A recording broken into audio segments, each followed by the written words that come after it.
wake up and let the weirdness begin. It's the KVJ Show to start your morning. Kevin is the host, and his skin pigment is whiter than Casper the Ghost. Virginia sounds like this. Nickname Vicious Beast, so don't get her pissed. Jason talks like a spaz, and he loves to talk about Bigfoot and stacks. So get ready, here we go. You're listening to 97.9 with the KVJ Show. Alrighty, hello and welcome to the KVJ Show. Happy Ash Wednesday. This is, I guess, when all the fun ends and the seriousness begins. This is when my mom and my Aunt Ann would give up donuts. Okay, that's what would happen? Not cake or pie, but donuts. Gone for, I think, what is it, a month? I don't know. I'm not sure what they do. I am not Catholic, so I'm not sure what the time frame is on this. I just remember them coming back from church with a smudge mark on their face going, we can't eat donuts. Did they wind up losing weight then in that time? I don't think so. No, they did not. That was still a struggle. They made up for it in other ways. Yeah, but they were always on a diet of sorts. So they didn't do all sweets. It was just the donuts. Yeah, both of them really loved donuts, and I think you're supposed to give up something you love, correct? That's the sacrifice? Yeah, I guess so. I mean, I would, and I don't know. Again, I'm not Catholic, so I don't know how this thing works. To me, like, the sacrifice would be maybe a category, like sweets. The whole thing, not just a subdivision? Right, because when you kind of look through it, you could say, I'm going to give up candy bars, but then you've got 80 other things to make up for that pain and anguish with. I think it's supposed to be some level of, true sacrifice. And not to, besmirch the sacrifice of pure donuts for a total of 4 weeks. Because I'm sure that was unbearable. But yeah, if I am incorrect, please, good Catholics, come and let me know. Our one good Catholic, Virginia, she is, I'm sure, getting very devout today, as she always does. She is doing it in the city of sin, though, Mardi Gras. She's in New Orleans. It's a time of reflection, Kev. It is. I think she's been reflecting for about the last 5 days. I do think she went harder this year than in past years. I think so as well. I remember it was always kind of more family, and I was waiting for her to be like, yeah, we just kind of, did family stuff yesterday and did tours. But every day we talked to Virginia, she really kind of, went in a higher level than what she expected. Yeah, she had a bunch of gin and tonics, I guess. Yeah, she said that, now here was the big sacrifice. She had actually gone 5 hours without any alcohol. I did hear that as if that was something to celebrate. Like, I didn't have a drink for 5 hours. I hadn't had alcohol for 5 hours. I realized, oh my gosh, Kev, I got to make up for lost time. So I got them gin and tonics, and oh boy, Mama's feeling it today. Yeah, she was a little battered yesterday. She'd gotten out but she was already on the parade route when we talked to her. It was 7 a.m. their time, 8 a.m. our time. And she was already out there, and she was ready to fire it back up. She had a little coffee going on from Café du Monde, but, of course, she had some Baileys. It was probably one splash of coffee and the rest Baileys. It's nothing. Yeah, nothing. So she was going to do her part yesterday on Mardi Gras, but they were going to be shutting it down early because her sister had to work at 3 p.m. is what it was. So then I guess Virginia was going to recover, and then she drives home today. So that is her schedule. Panda drives home today. Panda drives home, and she sleeps the entire way. Tries to recuperate, and we'll be back with us tomorrow. What do you think we're going to get? Are we going to get a Virginia that's going to want breakfast right off the bat? Yes, and she's going to be like, oh my Lord. Okay. To clarify here, yes, Lent ends at Easter. The thing that always confuses me, though, is I believe those are floating dates, as is Lent and whatnot. It's not necessarily locked in that I'm aware of. So I think sometimes you can have Easter early, sometimes it'll be a little bit late. I should kind of know this because I did grow up in it. I wasn't Catholic, but my mom and Ann were, and they were. I should know these rules. Yeah. And look, I'm sure I should as well. But, as Protestants, I don't think we delve too much into the season of Lent. Is that what technically you are, Protestant? Yes. Okay. Mm-hmm. Yeah, that would be how it all divides out. And Lent is 40 days, somebody said. So there you go, 40 days. Okay, 40 days, no donuts. That is a sacrifice. Yeah. I don't know if Virginia's going to be sacrificing anything. Did she mention anything she's going to be giving up? She doesn't usually do that. I didn't think so, no. She just goes all in on the fun part of it, the drinking excessively before you get to that day of stoppage. I mean, I think I'm hungover just by hearing about her week. It tired me out. It really did. I went home and took a nap because of the story I heard from Virginia. I mean, when she said she had her last drink at 1 o'clock in the morning, I'm going, are you rushing for a sorority? Up 6 hours later. And ready to go back at it again. And this is a thing that's got to be really tough for anybody that is coming off of, partying like Virginia has, getting ready for Ash Wednesday. Today is National Drink Wine Day. Ooh. So what is that all about? I mean, if you're like, okay, I'm giving up alcohol, but then you're going to have National Drink Wine Day right on Ash Wednesday. I mean, what are we doing here? What are we doing? Yeah, everything's gotten a little bit screwy. So Virginia's going to be out again today. We'll check in with her. Yesterday, she actually delivered a Dirt of the Day story live from New Orleans that was going on, and it was amazing how incorrect she was. She did one dirt story, and it was completely the exact opposite truth. She is wrong in different time zones now. It was really impressive that she can even be wrong in the remote dirt stories. We'll let you know what that was all about if you caught yesterday's show. I'm sure you're already aware of just how wrong Virginia was. Everything's going fine. He's making friends and having a good time in the French Quarter. That wasn't the case for Shia LaBeouf. So we'll check in with Virginia a little bit later, see how she is doing. What the heck is going on? Jbird, you were here at the station the other day and you rolled in to work with a flat tire. Had to Uber out and had issues with that. And now there's been at least a second flat tire. Yeah, I got 2 flat tires, and Denny's told me it looks like the one tire got slashed. What? That's a Denny's assessment. I'm not good with tires. Okay, Denny's. What is your level of expertise in identifying tire slashings? I mean, I've had a lot of flat tires. It just is suspicious because it's such a big gash. What does it look like, and what part of the tire is the gash? On the sidewall. It's on the side wall. I believe we have a picture that we're throwing up on KVJ TV, but that's 2 flat tires within a week, which, by the way, is the second time in my life that's happened, where I've gotten 2 flat in a week. Different times. Yeah. And in an odd twist of fate, yeah. I ordered a Lyft car today, and the guy's running late, and then I get this call. I'm going, all right, I think this is my Lyft driver. He says he's going to be super late because he got a flat tire. What? Yes. I know he got a flat tire. I know it sounds made up. I had to cancel that ride and get another ride. Flat tires galore. That is pretty crazy. So what is all that about? I don't know. You're bringing flat tire energy. I don't know. The year of the horse has got me flat. Yeah, that is an interesting question. So Denny's thinks that it might be a slashing. I don't know. Who knows? And if it did happen, it most likely would have happened at your house. Do you have the camera coverage? I do on some of it. I have a whole new camera system I'm getting because the other ones were kind of bunk, and they're getting rewired inside of my house. So I'll have 24 hours coverage constantly. Now I'm looking at this one tire that is on here. What happened there? It doesn't look like I'm so confused by the visual of this tire that is there no tread on that tire? I'm trying to figure out what's going on. Yeah, I was looking at that too. I was trying to figure out what was going on as well. Yeah. Denny's, from what you can see, am I looking at a tire with 0 tread? What is happening? Yeah, it's certainly got low tread, but the tricky part is I wonder if a lot of that happened because he drove on it for a while like that. You know what I'm saying? Like, it's kind of tough to tell in the photo, but I think the tire got kind of jacked up while being ridden on. Okay, yeah. Because it happened before he got to work, so he did the last like mile on that type of tire. Okay, so yeah. I haven't been using my car because of my hip, so it's been very inactive. So I haven't been driving it around town or anything, and the one time I did. Yeah. Yeah, I can't even believe that thing is road ready. Yeah, there's 0 tread on that puppy right there. Yeah, that's rough. Any idea like how often you're swapping out tires? I'm getting some, hopefully getting some today. Well, the tricky thing too is that tire looks bad, but his other tires don't have no tread, you know? And one of those appear like they got slashed? Yes. Okay, that's the one I think that I need to see, because that one you might be able to blame that on just wear and tear and structural damage on that. But yeah, if you had one that had a lot of tread and then it was slashed on the side, then that would be something else suspect. I do like people saying, I got to get a tire sponsor. I don't hate that. That's not a bad idea. It's really not. Yeah. Nate said that's a racing slick.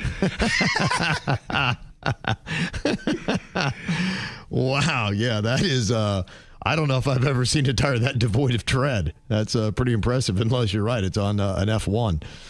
Okay, well, if you'd like to see everything that is going on here, because the visuals do matter, you can go to YouTube and look for the KVJ show and give us your thoughts when you're in there. We do appreciate the tire experts. I don't know if we have anyone that's an official tire expert here on the show. Yeah, I'm definitely not. Point me where to tow that thing. I got to tow it, so let me know where to tow it, y'all. Okay, yeah. There's someplace, I don't know a lot about the tire game, but I know my wife, she has got somebody that she likes for the tires. Now, they're kind of discount, and they do a mishmash, and they'll take one off a vehicle that just kind of works for yours. But, man, they're so affordable. Dude, tires are so expensive. If you're going to get brand new tires, I think you're paying close to $1,000. Right, it can be. That's why, I'm okay. Obviously, it's safety and whatnot, but, I mean, if it's got tread and it looks like it's a decent, somewhat name brand tire, I'm all good with doing the discount stuff, because I think they can overprice tires. They can get you on that. Oh, yeah. Mm-hmm. There's some good deals on the discount. Yeah, no doubt. I think you definitely need a tire guide. Well, it seems like a radical approach. Is it the right move to go all rock? Jbird is talking about what he's going to be doing with his backyard, and it's been a debate between doing maybe that turf that can be a little bit expensive, but it's green, looks relatively real, or just going all natural rock. Rocks aren't that cheap either, by the way. Yeah, especially if you get the nice ones. Oh, you can go really expensive on some rocks. You can go crazy with all that. Kind of crazy. Is it just something you could pick off the ground all by yourself? Somebody's going to resell to you for a lot of money? Yeah, it's pretty crazy. It is pretty crazy. Absolutely.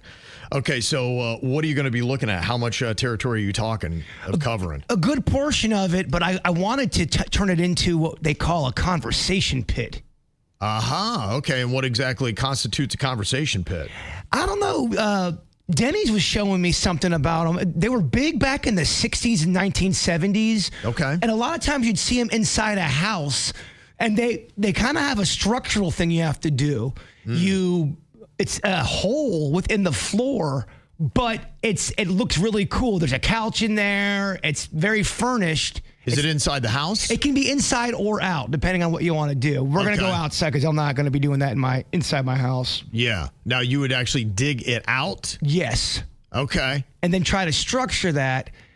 And put the chairs in there and make sure it looks really cool, but that seems like a to-do and kind of expensive. That is, and I think if you're going to be digging to that level, you got to check all them wires and... Oh, boy. Yeah, you got to see to make sure you're not hammering down into some kind of gas line or something. Well, it's not like a gas line's been cut before. Yeah, exactly. So, you could make something very lovely and then create a lot of problems in the process. I got a lot of ideas. I'm not saying they're all good. Okay.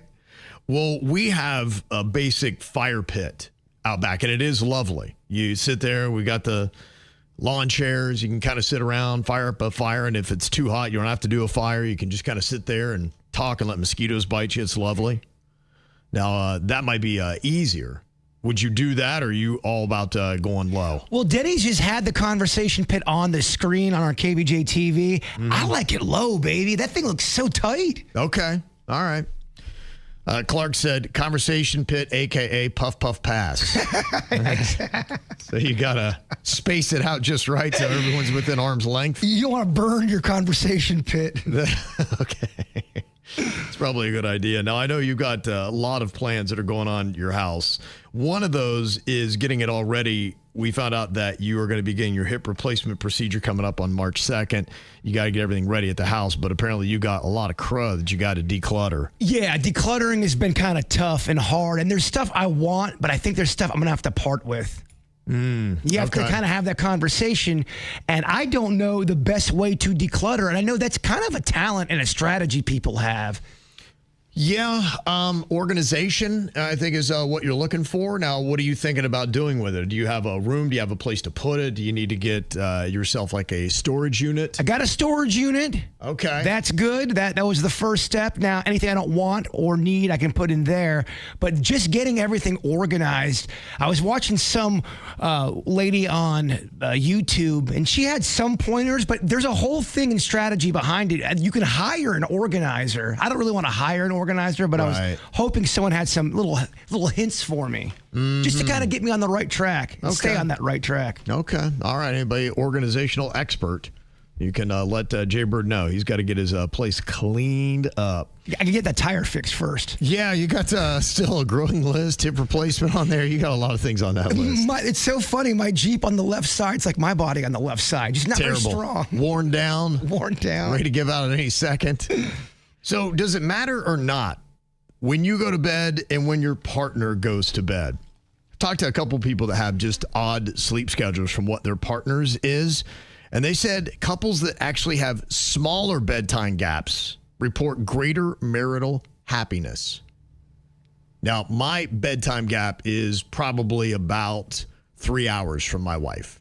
I've talked to people that have more. I think a lot of people are right about 90 minutes, and they say the average couple experiences an 80-minute gap. So right in that is usually maybe an hour and a half to a little bit longer is what it is between when partners go to bed.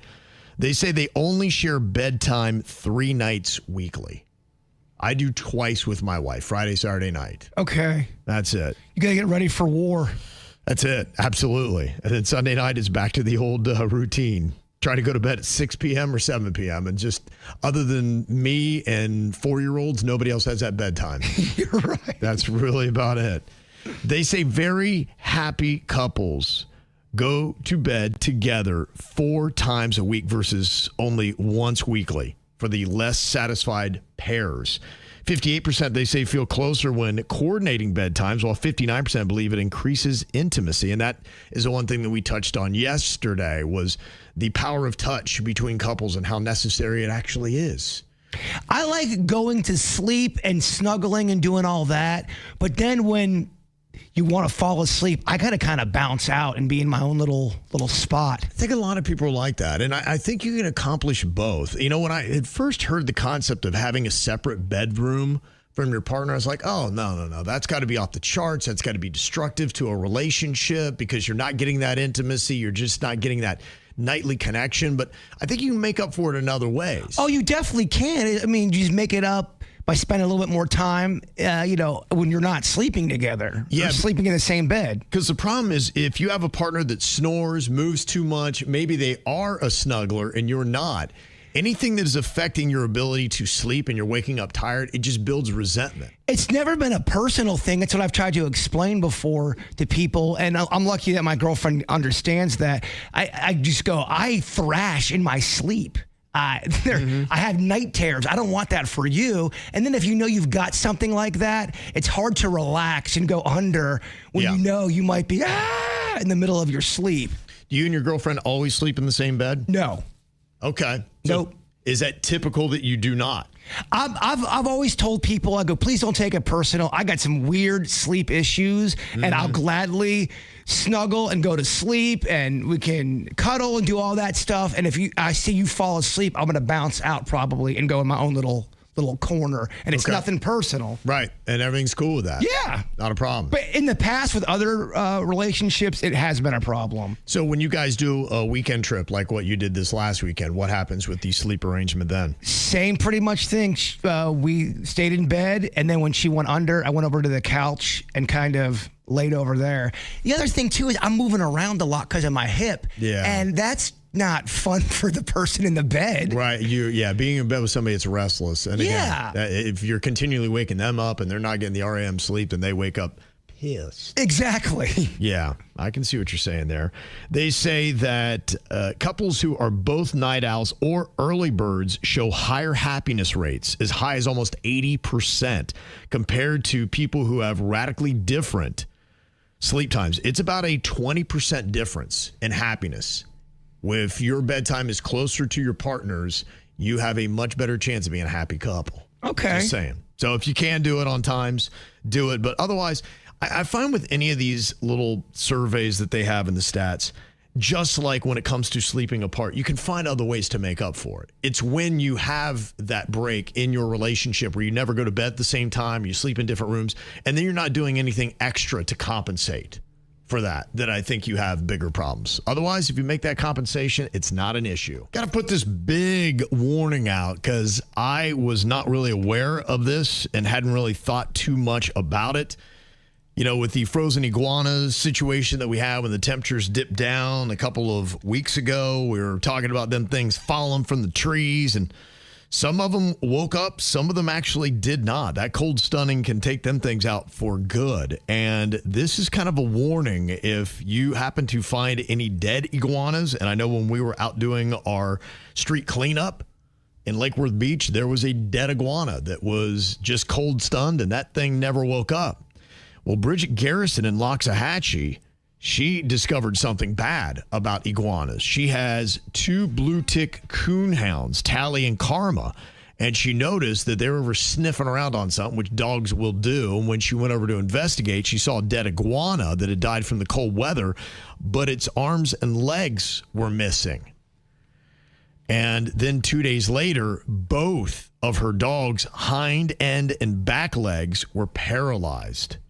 She rushed him to an emergency vet, but they said, hey, you know what? Those iguanas are riddled with botulism, which is a toxin that thrives inside of their dead carcasses. And there really isn't a treatment once the toxins are ingested. And unfortunately, the 6-year-old Tally died 2 days later from that. That sucks. It does really suck. That's why I love dogs, and I'm always trying to keep them safe. And that is something where if we get cold temperatures and you've got dogs that you let out into a area where they just kind of go run, and I know how that is because we got a small backyard, but still, there are critters and things like that that can, even with a privacy wall, get into your backyard. Oh, yeah. That after cold weather, I would do a walk of that territory where your dogs are going to be. Look, I do the same thing for the bufo toads. If it's swampy in July or August and it just came after a rain, you'd be like, let's make sure there's no bufo toads back there before we put the dogs out. You got toads and iguanas coming for you. Yeah. That's rough. So that is another reason to be mindful if you've got iguanas all around, because those can be very bad for dogs. Now, I don't know. It talked about the botulism really seeming to thrive in the dead carcass. But I think I've heard before that those lizards, you don't want to get around them, and dogs don't want to get around them because they are covered in all kinds of bacteria and stuff. Do iguanas bite? If you were, around a couple of iguanas, I'm talking humans, do they bite humans? Yeah, I think they will. I think that I've seen a little bit of that they will bite. I know I've seen them snap their tails. So if you get bit, now can you get something from one of these iguanas? You know what? I don't get close enough to find out. I know I do, unfortunately. Yeah. I get a lot of terrible iguana videos. Well, these are the kind of things that I don't have a lot of the answers, but as I hear the stories, I just want to increase the awareness, not trying to be a downer. I'm just trying we got to know. Yeah. Look, Florida's got a lot. From Florida man down to the iguana, we got to know about these things. Yeah, I mean, if you're saving dogs' lives, to me, that's a big positive. So, unfortunately, we had to lose one to learn that. But there's all kinds of animal things that you need to know. Now, I know you've been having a struggle with a bird that's been making noise, keeping you from sleep. Are you still having that struggle? No, I went on the air and talked about it, and I haven't heard the bird since. Really? Yes. So I don't know. You shamed it, and it went away. I think it was listening to our station. Yeah, I've not heard that, and I've been listening for it. It's not going down. Okay. Well, apparently you now have passed off your bird problems to Denny's, because he has got a bird outside of his window, and this thing is causing all kinds of havoc.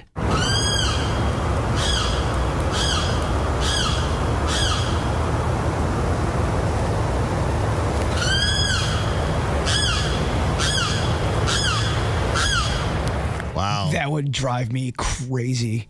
That is crazy. Now, it sounds like you recorded that from outside, I would hope, Denny's. That's not from inside your house. That's what that sounds like? No, I walked outside real quick just to get a good representation of it. But that's the tree right outside my window. So I just walked around, recorded it while I was walking the dog this morning. Dang, that is the limpkin that we had heard about when Jbird was having his issues. Somebody was saying, yeah, those things are loud. Get ready. And it returns every year, and it hangs out for a few weeks and then disappears, and I don't hear it all year, and then it comes back and does that for weeks. Your bird problem is way worse than mine because mine was not that close to my window. I could still hear it, but that's pretty rough, man. Yeah, that's right outside the window, just to give you a gauge. But yeah, from inside, it was the baby was sleeping, so I didn't want to bust out all the equipment. But that's what you hear walking. I mean, I'll hear it for a block, walking all the way around my lake. I can hear that thing. It's the loudest damn bird ever. I've never heard Denny so mad. I know. Listen to the rage in there. Yeah. I don't blame, it is, you do mention that. You say it's this time of year that happens. And South Florida is odd in that you have to almost know mating patterns and the changes in behavior of our animals. For instance, when you have gator mating season, you're like, be careful because those things are more squirrely during mating season than they are any other time of year. Somebody was telling me the other day, I'd never heard of it, where maybe for 2 weeks, there is a time of year where gators just chill. I don't know, it was called bed rot, or I don't know what the heck she was calling it. But I was like, I'd never heard of that in my life. She's like, yeah, you can actually kind of get close to them, because she had gotten really close to about maybe a 10 or 12 foot gator that was on the side of the road. And she said, yeah, I just kind of went by them. They just sit there. They just kind of chill. I'm like, I've never heard of that at all. She's like, yeah, it lasts about 2 weeks a year. But if you know the cycles, then you know that gators are in that, whatever that cycle is this time of year. It sounds like it's a form of hibernation of sorts, but it also just sounds like they're being lazy. It's odd. It's like all these animals have a calendar. And then I was sitting in my house yesterday, and I heard bzzz, like a fly, and it was one of those fat flies. Every year for about 2 weeks, we get these fat flies, and you kill 300 of them, and then they're gone. You never see them the rest of the year, and it's only for 2 weeks that they're back. There's a lot of weird little things like that, especially back in the day. You would see roly-polies around all the time. When do you ever see roly-polies anymore? I don't even know what a roly-poly is. Really? I do not. Little bug, and if it gets scared, it rolls up into a little ball. You'd see them everywhere. Now you never see them. Yeah, it's been a long time. I don't even know if I've seen one really in South Florida, come to think of it. I can't remember the last time I saw it. I remember them from my childhood. They used to be everywhere. Yeah. You noticed it too, right, Denny's? Yeah, I haven't seen those. Fireflies, too. We used to have fireflies down here. I haven't seen fireflies. I read an article that they think this is going to be the last few years of fireflies, and they're going to disappear. That's too bad. I used to, as a kid, I remember that would be a thing we would do. We'd go out there and catch them, and then you put them in a jar with air holes in the lid, but then you'd make the holes too big, and then they'd escape, and then they'd be all over your room. They'd probably like, why you putting me in this jar, dog? Right, yeah, trying to capture my light. I remember they had an interesting, distinct smell, too, that emanated. Another thing that's seasonal around here, too, I was talking to somebody that drove through the middle of the state, and the love bugs. That is something I think it was May, is when they're really out. And I remember having to drive through the middle of the state, and my whole car, it is not easy getting those love bugs off. And they're mating, and they're all over the place. They swarm like crazy if you're in the more rural areas of Florida. But that, again, is a seasonal thing that lasts only for like a month or two, from what I remember. Yeah, it is just odd that we have this kind of a rotating calendar of animal behavior. Don't even get started with the ocean. They got all kind of seasonal things going on in that thing. Oh, yeah, no doubt. Everything, yeah. So, I mean, it's really not enough to be South Floridian to know the animals. You've also got to know the animal's itinerary. It really didn't take long for the iguana to come down here and wreak havoc, though. I mean, they haven't been here that long. No, you're right. I mean, it's honestly the last decade that they've really just emerged as this dominant creature, and we're starting to really learn all the problems that come with iguanas. They like to destroy houses too. There was someone on Nextdoor in my area, and they said $20,000 worth of damage to their house from iguanas. Really? Yeah. Yeah, people might, we start getting more bad stories about iguanas, and people might start getting less sympathetic and more all about getting the trappers out. I kind of feel like they're not this sympathetic right now to iguanas. People don't really like them. Yeah, no, I noticed that. They're not in high favor right now. Now, I have noticed that South Florida, our animals are not like other places. I really noticed this when I went to go see my son at his college up in Michigan, and the squirrels there were about 3 times the size of the squirrels that we have in South Florida. Our squirrels are beach ready. They're lean, they're mean, they got washboard abs, they look fantastic in a thong. You go up north, and I'm sorry, I don't mean to fat shame squirrels, But I'm going to let you know, they were a little roly-poly, a little pudgy, and they did not have the same kind of dexterity that South Florida squirrels have. Yeah, we got some prison squirrels down here where they look like they're all jacked up. Yep, absolutely. So is it possible that it's the same thing with rats? Now, I believe it could be because the rats that we have that have been around my house and we've had to have people come out to deal with them because they got in the house, they're actually really cute. They look like little mice, but then they've got the rat tail. They got in the house at one point. Yeah, they did. Oh, man. Yeah, one started chewing on an electrical box. We didn't realize until the electrician was up there. He's like, I think that's a rat, or was. Oh, no. Yeah, okay. They do find a way to get in somehow. They do. Like they have a key. Honestly, it's amazing. They would be fantastic bank robbers because I guess they just need a small little hole and somehow they can get that body to just go right through it. That's what they were telling me. They said they don't need a lot of space. When I lived at the townhouse and it was connected to another townhouse, the person next to me, they redid their entire townhouse. They regutted it. It let loose so many rats through that area. You could hear them in the wall, and one got in my kitchen, and it was, I've never been the same. Oh, yeah? Rats just... No, they do. They get in your head because you hear do. the little scurrying. You're like, there shouldn't be scurrying there. You know it's a problem. You know that they're causing all kinds of damage you can't see, and you're racking up a bill. It's just, I hate it. And you know they're out there just waiting to come in. Well, yeah, absolutely. Yeah, your house is a lot more comfortable than being outside, they've discovered. So they would much rather be inside your house.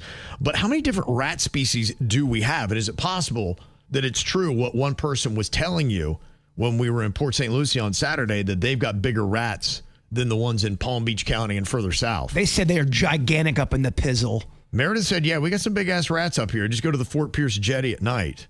So I have not seen a rat in the wild in St. Lucie County, but I do know there are 5 different common rat species in South Florida. They say the roof rats, also known as the black rats, are the most prevalent that we have.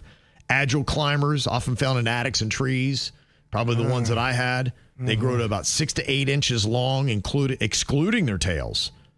And they're very destructive. They love chewing on insulation and electrical wires. I think that's exactly what I had fried up in my attic, was a roof rat.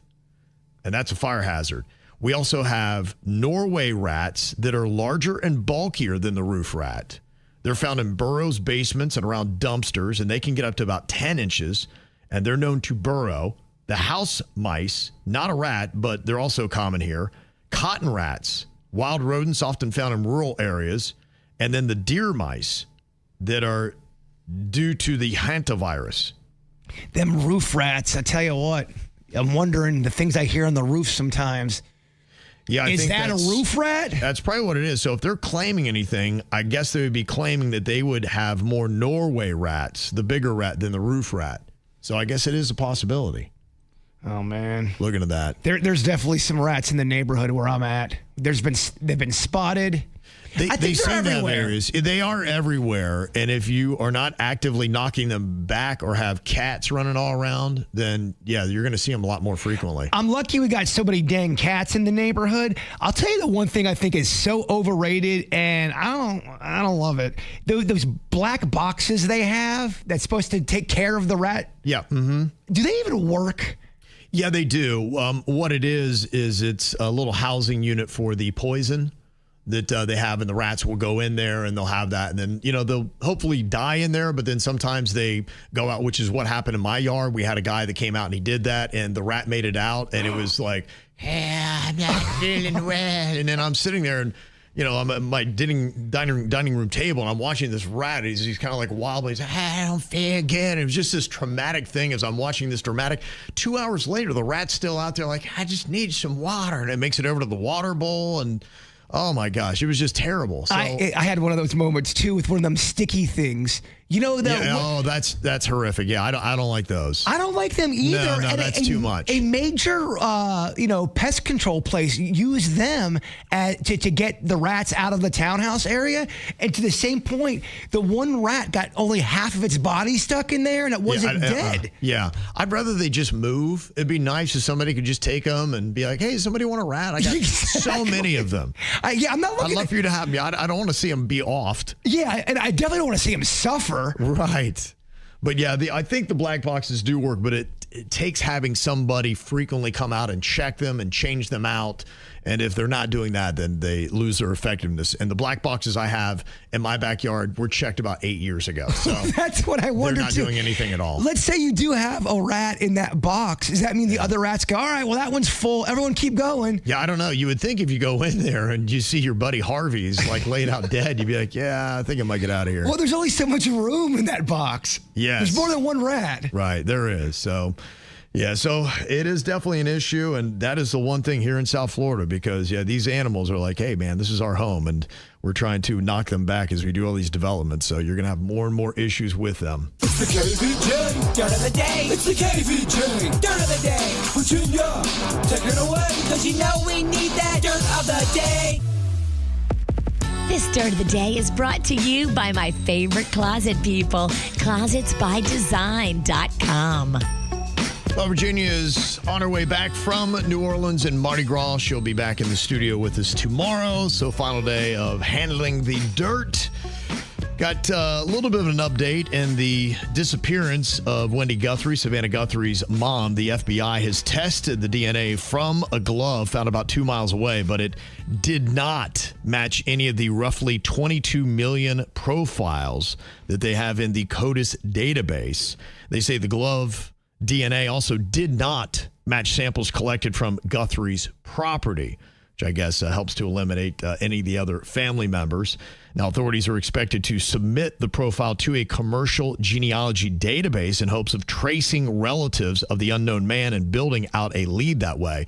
I guess if just one of your relatives has done one of the 23andMe's or something like that, it almost puts the familial DNA then into the database. It does. Yeah, it does. It's kind of crazy, right? Yeah, that's how they catch a lot of murderers. Yeah. So far, after 22 million tries, they have not gotten there. But if you're trying to understand what this DNA means, here's Harvey Levin, who's become the expert on this from TMZ. The glove has to be tested in the state where it was found, and that is Arizona. That glove, we're told, is in Arizona right now. This is called a PCR test. It's the most sophisticated DNA test. It's the gold standard. Usually takes just a day to get the results. We are told that in the next 24 hours, once that glove is tested and the results are in, that profile will go into the CODIS system. So that should be resolved within 24 hours and maybe sooner.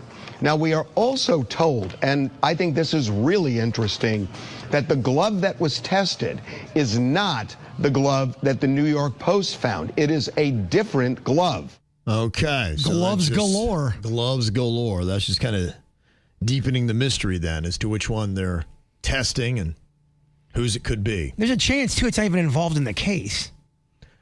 Yeah, you don't even know. Now, I did hear some optimism, somebody saying when they're getting this close, and apparently they're working with Walmart to talk to them about matches and what was purchased, because some of the items, like maybe the gun, the holster, and also the backpack, that they're all there, and if they can find a correlation of somebody that bought those items, that maybe they can start to track down who the person was. It's so insane how Walmart is always right. Someone's always going to Walmart to either buy the weapon or buy the trash bags or whatever. Every special I watch, they always and they went to Walmart. I'd like to know the percentage of American homes that have at least one item from Walmart in them. Oh, my gosh. It's got to be a high staggering number, I would think. I would agree. Now, this is the one thing that is kind of odd that has come out. Savannah Guthrie, who is the TV host, the daughter, she had a book that had come out, and in one chapter, she talked about this interesting game that she used to play with her mom and siblings. It was a fake kidnapping game. Pulled the audio that Savannah did of her book. In it, you're going to hear her talk about her cousin Terry, who was, she said, like an aunt to her growing up. Terry's 20 years older than Savannah, so Terry would be 74 right now. But listen to this. About once a year in the summertime, Cousin Terry orchestrated a kidnapping of my sister and me. It went down like this. The cousins would visit for a few days at our house in Tucson, and then, on the morning they were to leave, Terry would wake us up early, shushing us in the pre-dawn darkness as we made our escape. We would all pile into her rickety station wagon and head north, the sky streaking with bright oranges and pinks as the sun rose over the colorless desert landscape. Somewhere between Phoenix and Tucson, Terry would make a pit stop and let Annie and me call home at a payphone. "Mom, Cousin Terry kidnapped us to take us to her house."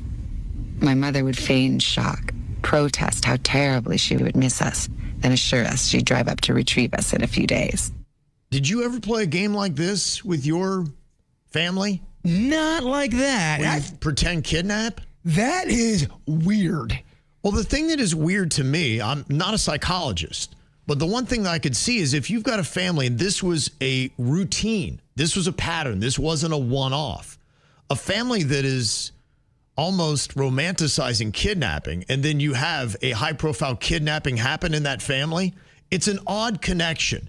And quite a coincidence, don't you think? It is. Now, did somebody hear that and want to do copycat it, or are they not telling us the truth? And I'm talking about the family. That's a good question. I don't know. My first thought is the way they keep describing who they think was at the door, that they were unsophisticated, that they wouldn't have really studied this, that they kind of were just going off the cuff, I guess, through body language and all that. I'm just hearing on repeat these supposed experts who study this kind of stuff. And that's what they've said. And if that's the case, this wouldn't have been somebody that was reading Savannah Guthrie's book, hearing this chapter and said, aha, if kidnapping's what they love, then I'm going to go kidnap the mom. Has anybody investigated Aunt Terry, by the way? Has she gotten questioned? They've already tried to dismiss the family from any responsibility. Now, I don't know if that's maybe a ruse to let them let down their guard, and that actually means that they're double secret investigating somebody within the family. So that makes you think, whose idea was that? When they were kids, that's got to be an adult idea. Well, and the thing that's kind of odd is that the mom, who is now missing via kidnapping, is the one who went along with it and kind of said, oh, no, we're going to miss you, and kind of played the game as well. So she was involved with it. That's weird. That whole segment was weird. Of her talking about that. It's an odd coincidence. Something is not adding up here. Well, and I think that's why people are fascinated by this story. It's not just the fact that it's being crammed down your throat on media 24/7, but it's also that there are some odd things that are coming out in this investigation that just don't seem to make a lot of sense. So who knows? Well, Stephen Colbert is in another little brawl with CBS. There's a Texas rep named James Tallarico who is running for a seat in Texas. And he's going up against Jasmine Crockett. And he had done an interview on The Late Show. And CBS said, yeah, for equal time, you can't really run that.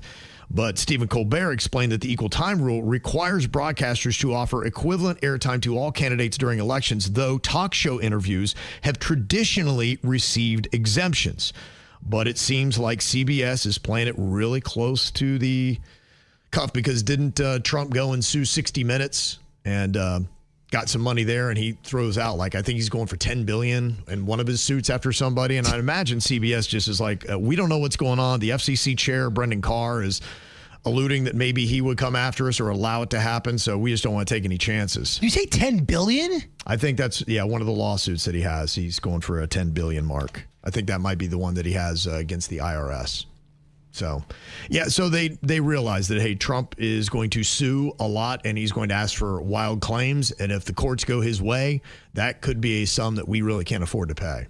So it continues the fight. But I guess the date is still set in May, when Stephen Colbert is going to be gone anyway. And it sounds like those two probably would like to part ways sooner rather than later.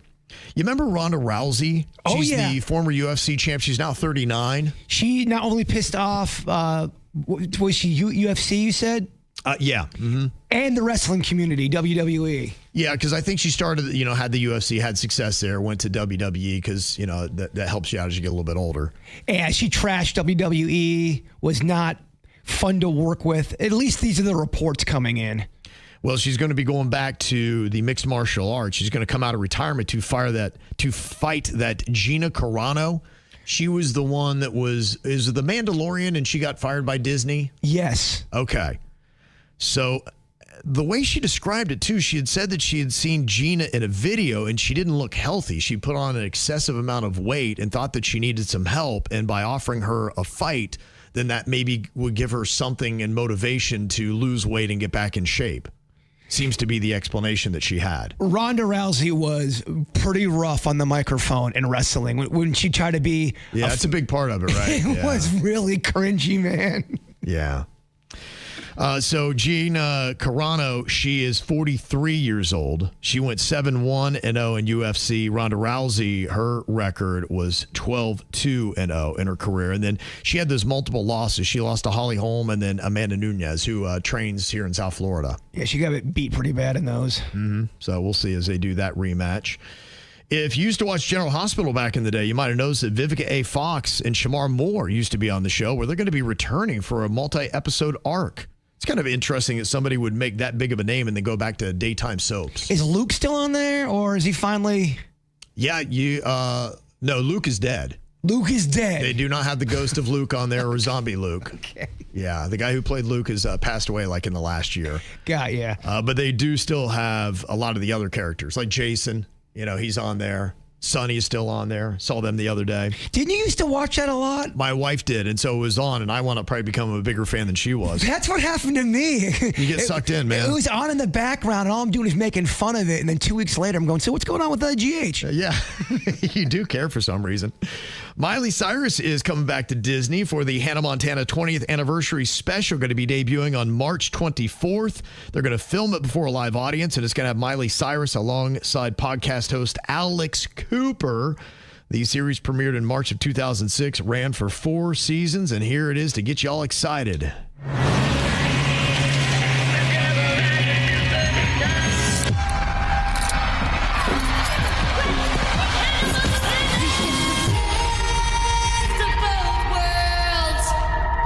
Okay, that sounds like young Hannah Montana they're singing.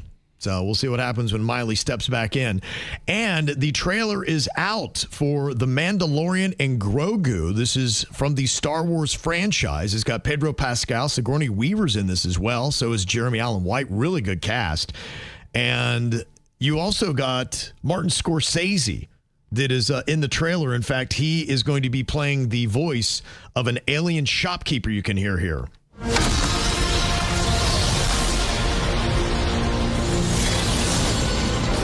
I can use some information. Whoa, for this price, I'll tell you whatever you want. I'm looking for a hut. Close for the night. Thank you. And there you go, Martin Scorsese. That's Scorsese right there. Okay. Yeah, that's his little role that's in it. I saw the trailer today. Movie's going to hit theaters on May 22nd. What were your thoughts?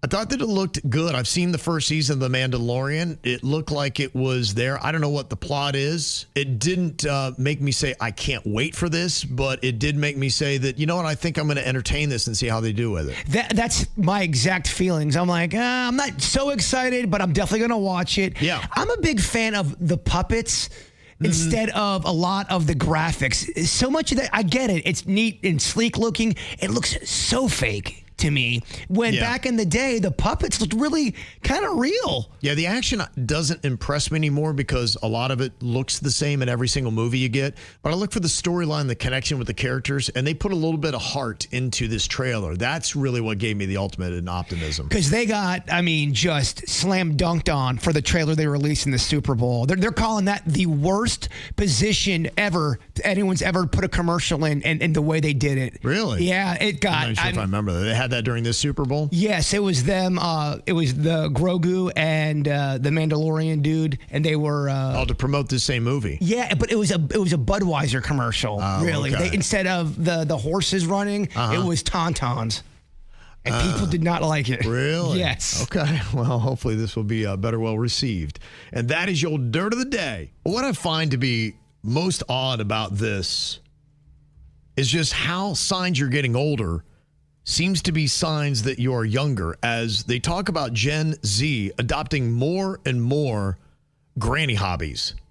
Things like crocheting, bird watching, all those things that our grandma used to do that we used to think is so lame.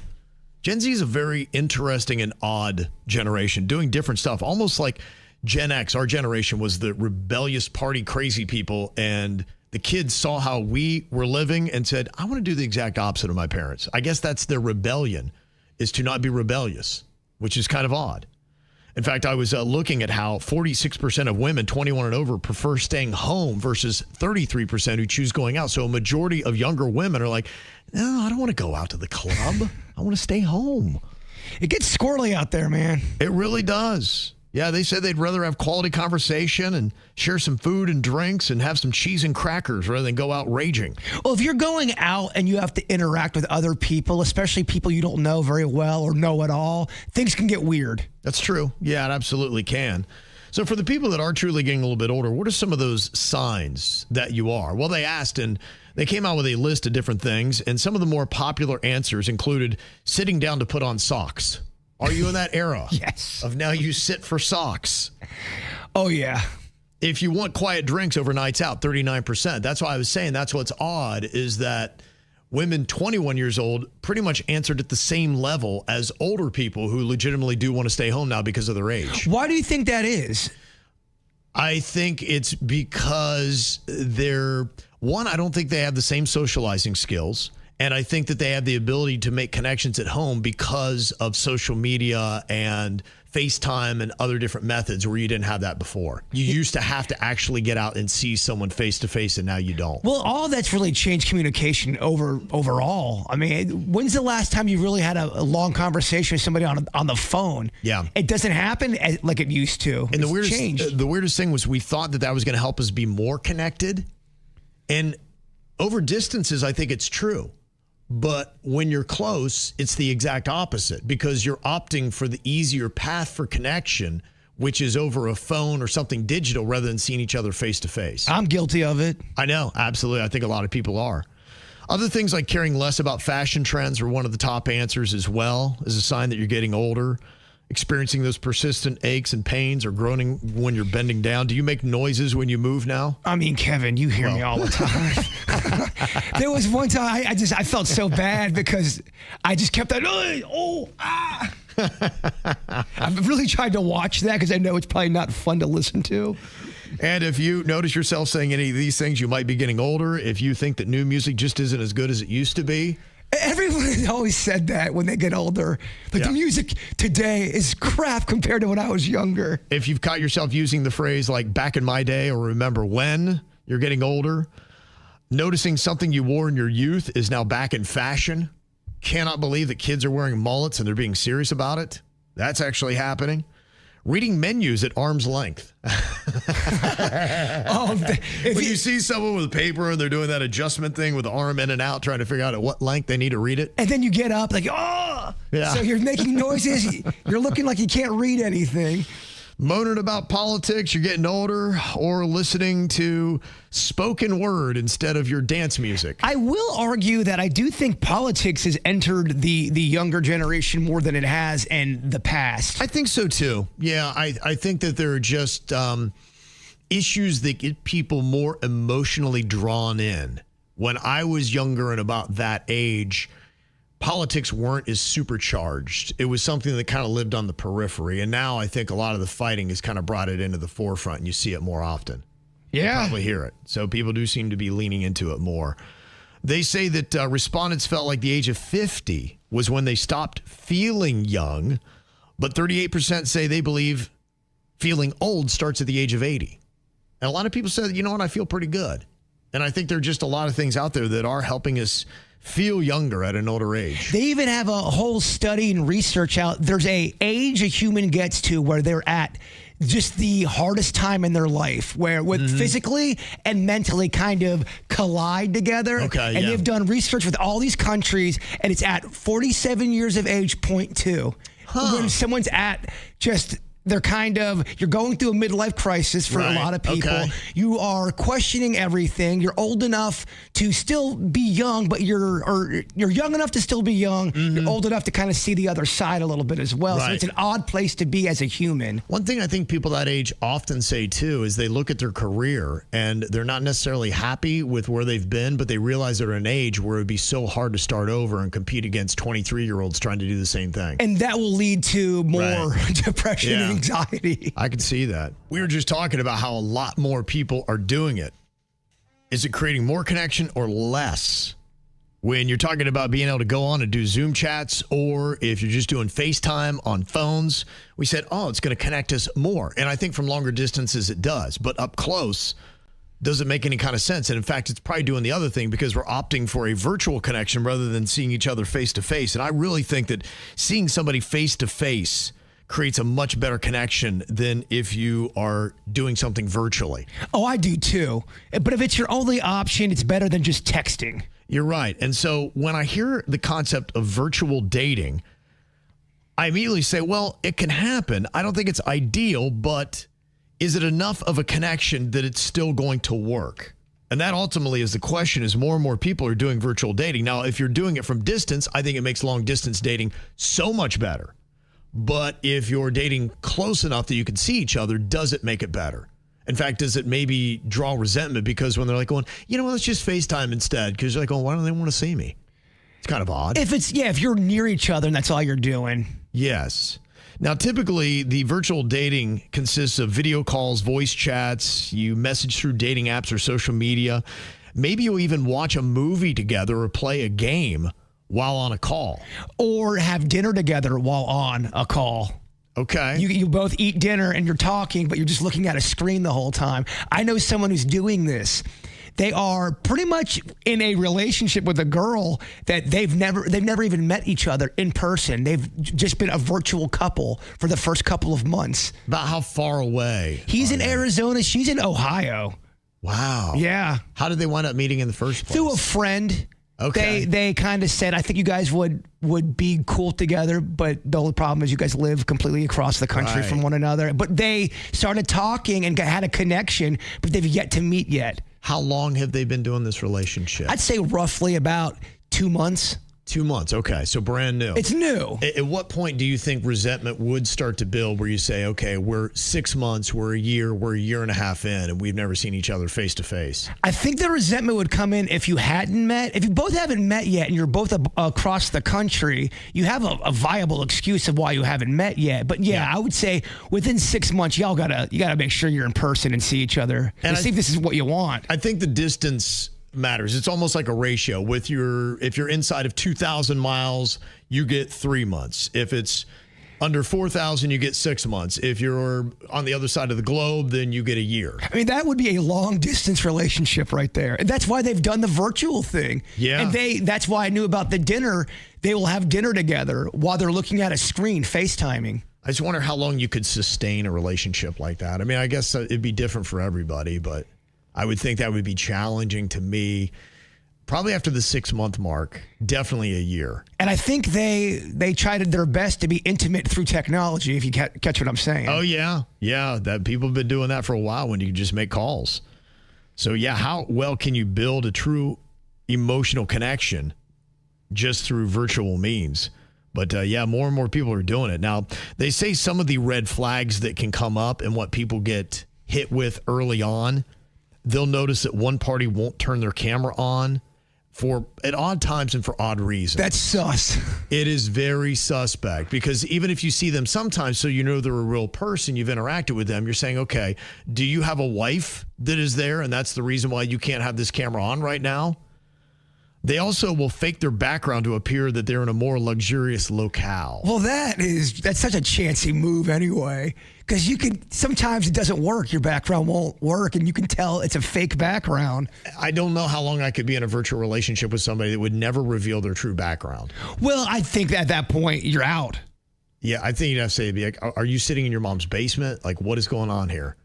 I don't believe that you're at the beach every single time we talk because it's always sunny and it's gorgeous. I mean, I get it if you guys know each other and you had a relationship prior, but to never see each other in person or be around each other in person, such a chancy move, I think. Right. And they say another thing that they notice sometimes when you're doing virtual dating is they'll introduce a third party.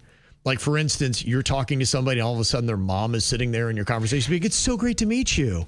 First of all, I hate when people just put somebody else on FaceTime and you have Yeah. That's not a cool move. It's tough. There's got to be some FaceTime etiquette here. It's tough to do, especially when they can't hear you and you really can't hear them. And then every single word you say is completely awkward and the thing doesn't go well at all. Well, if you're talking to somebody you're comfortable with, they may be able to see you at a certain state. But then all of a sudden you bring someone new and you're not expecting them to come onto the screen. I'm like, well, let me get up and present myself a little better and not look like a monster. Yeah. Somebody texted in, they said, virtual dating is stupid and not a real connection. How do you even call that a relationship? I think it's a relationship, but it's a technology relationship. Yeah, it's a little bit different and it's not for everybody, but if it's for you and it's working, I would hate to judge and tell you what your relationship needs to be. But better late than never. I didn't get to hear it on the actual Valentine's Day. My voicemail situation is a complete disaster. But my wife said, hey, I think you missed a voicemail that you're going to want to hear. I was like, that's great. What is it? She said, it's from Virginia's mom, Linda. I said, oh, my goodness. This has got to be my lovegram that she was going to send. Virginia had said that her mom had some of her ladies together that she likes to sing with in her singing group. And they were going to go around and they were going to call a bunch of random people or people that they knew. And they were going to give them a singing lovegram. I'm so excited because I never got mine. I'm anxious to hear how this sounds. It's exactly everything you would imagine coming from Virginia's mom. Here's my Linda lovegram. Love me with all of your heart. That's all I want, love. Love me with all of your heart or not at all. Just promise me this, that you'll give me all your kisses every winter, every summer, every fall. I mean, it is lovely. Yeah, it is. It is kind of odd that I'm being serenaded with songs about kisses from Virginia's mom. First of all, that's a voice like an angel. It is. Second of all, do I hear a little background harmony? Yeah, these are some of the other ladies in her singing group that are back there. Yep. When we are far apart or when you're near me, love me with all of your heart as I love you. Okay. Don't give me your love for a moment or an hour. Love me always as you loved me from the start. Oh, that's a big finish right there. $1,000 if you can name that tune. I was going to ask you if that was an original. I don't know. I've never heard that song in my life. It would be awesome if that was an original. First of all, that is so adorable. It is very adorable. It really adorable. is sweet. That they spent the entire day, and this is their big project. And it warms my heart, man. Yeah, it was really good. Well, thank you very much to Virginia's mom, Linda. I got my singing lovegram. I know. I'll tell Virginia, I never got mine. Do you think they could do one for me now? I think I might get one. Okay. Yeah, I imagine they'll still divvy it out, no problem. Well, we got some more random, strong opinions coming in here. Somebody just had one about virtual dating where they thought that I don't get the connection. It's not even really dating.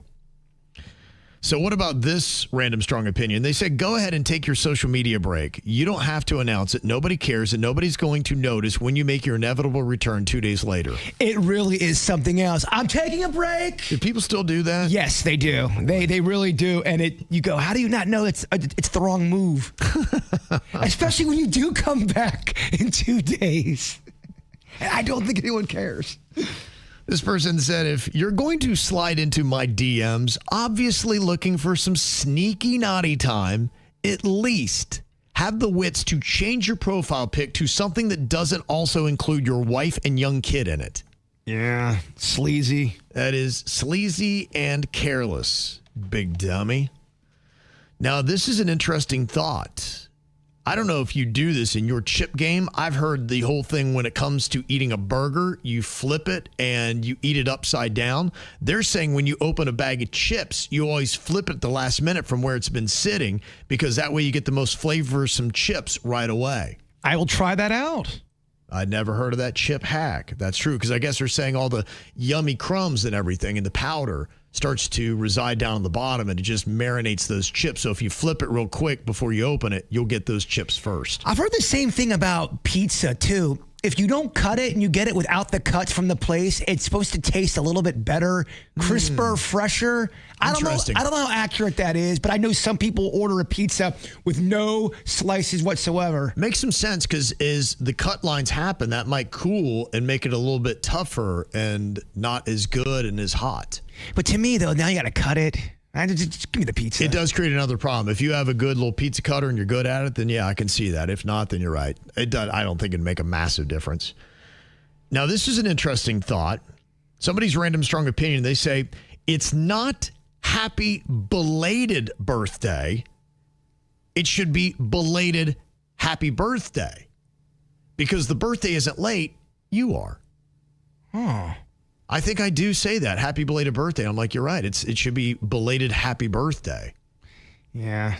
I get it. I mean, it's semantics, and that's somebody with a lot extra time to think. See, like when I got called out yesterday for, it's not 1,000%. You can only give 100%, not 1,000%. Yeah, some people, that's a massive pet peeve. That is a definite random strong opinion. I know my wife has it. When you're with a needy, thirsty friend for attention and you give them what they need, but then they just want to take it from you, I'm out. Okay. What does that mean? I think it's just saying that is someone that is an emotional drain on them. And when you give into it, it's like they just don't have the emotional bandwidth to continue with them as a friend. Well, I think, too, you got to be careful if it's just all of your drama. Now, you got to vent to your friends. I think that's very healthy. But if that's all you're doing, it can get draining. Mm-hmm. I could see that. People who just say they have a phobia of something just want attention. Just say you're afraid of that specific thing. Don't treat it like it's some kind of diagnosis you went to a clinic for. Okay, but you notice, like, for instance, if you have a fear of heights because you get close to something that is high and you are trembling at the knees and you're paralyzed with fear and can't move, do you actually have to go someplace and get an official diagnosis? I think for jobs and all that kind of stuff, it's better to get all that stuff on paper and diagnosed. Yeah.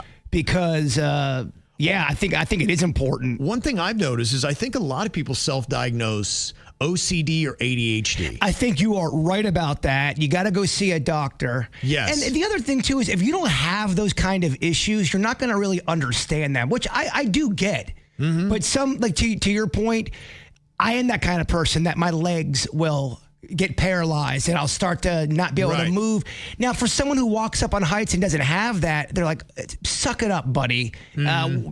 It's just a height. You're not going to fall. But to me, it's the end of the world. It's just, you be lucky you don't have that. Yeah. Have you ever conquered a phobia that you had?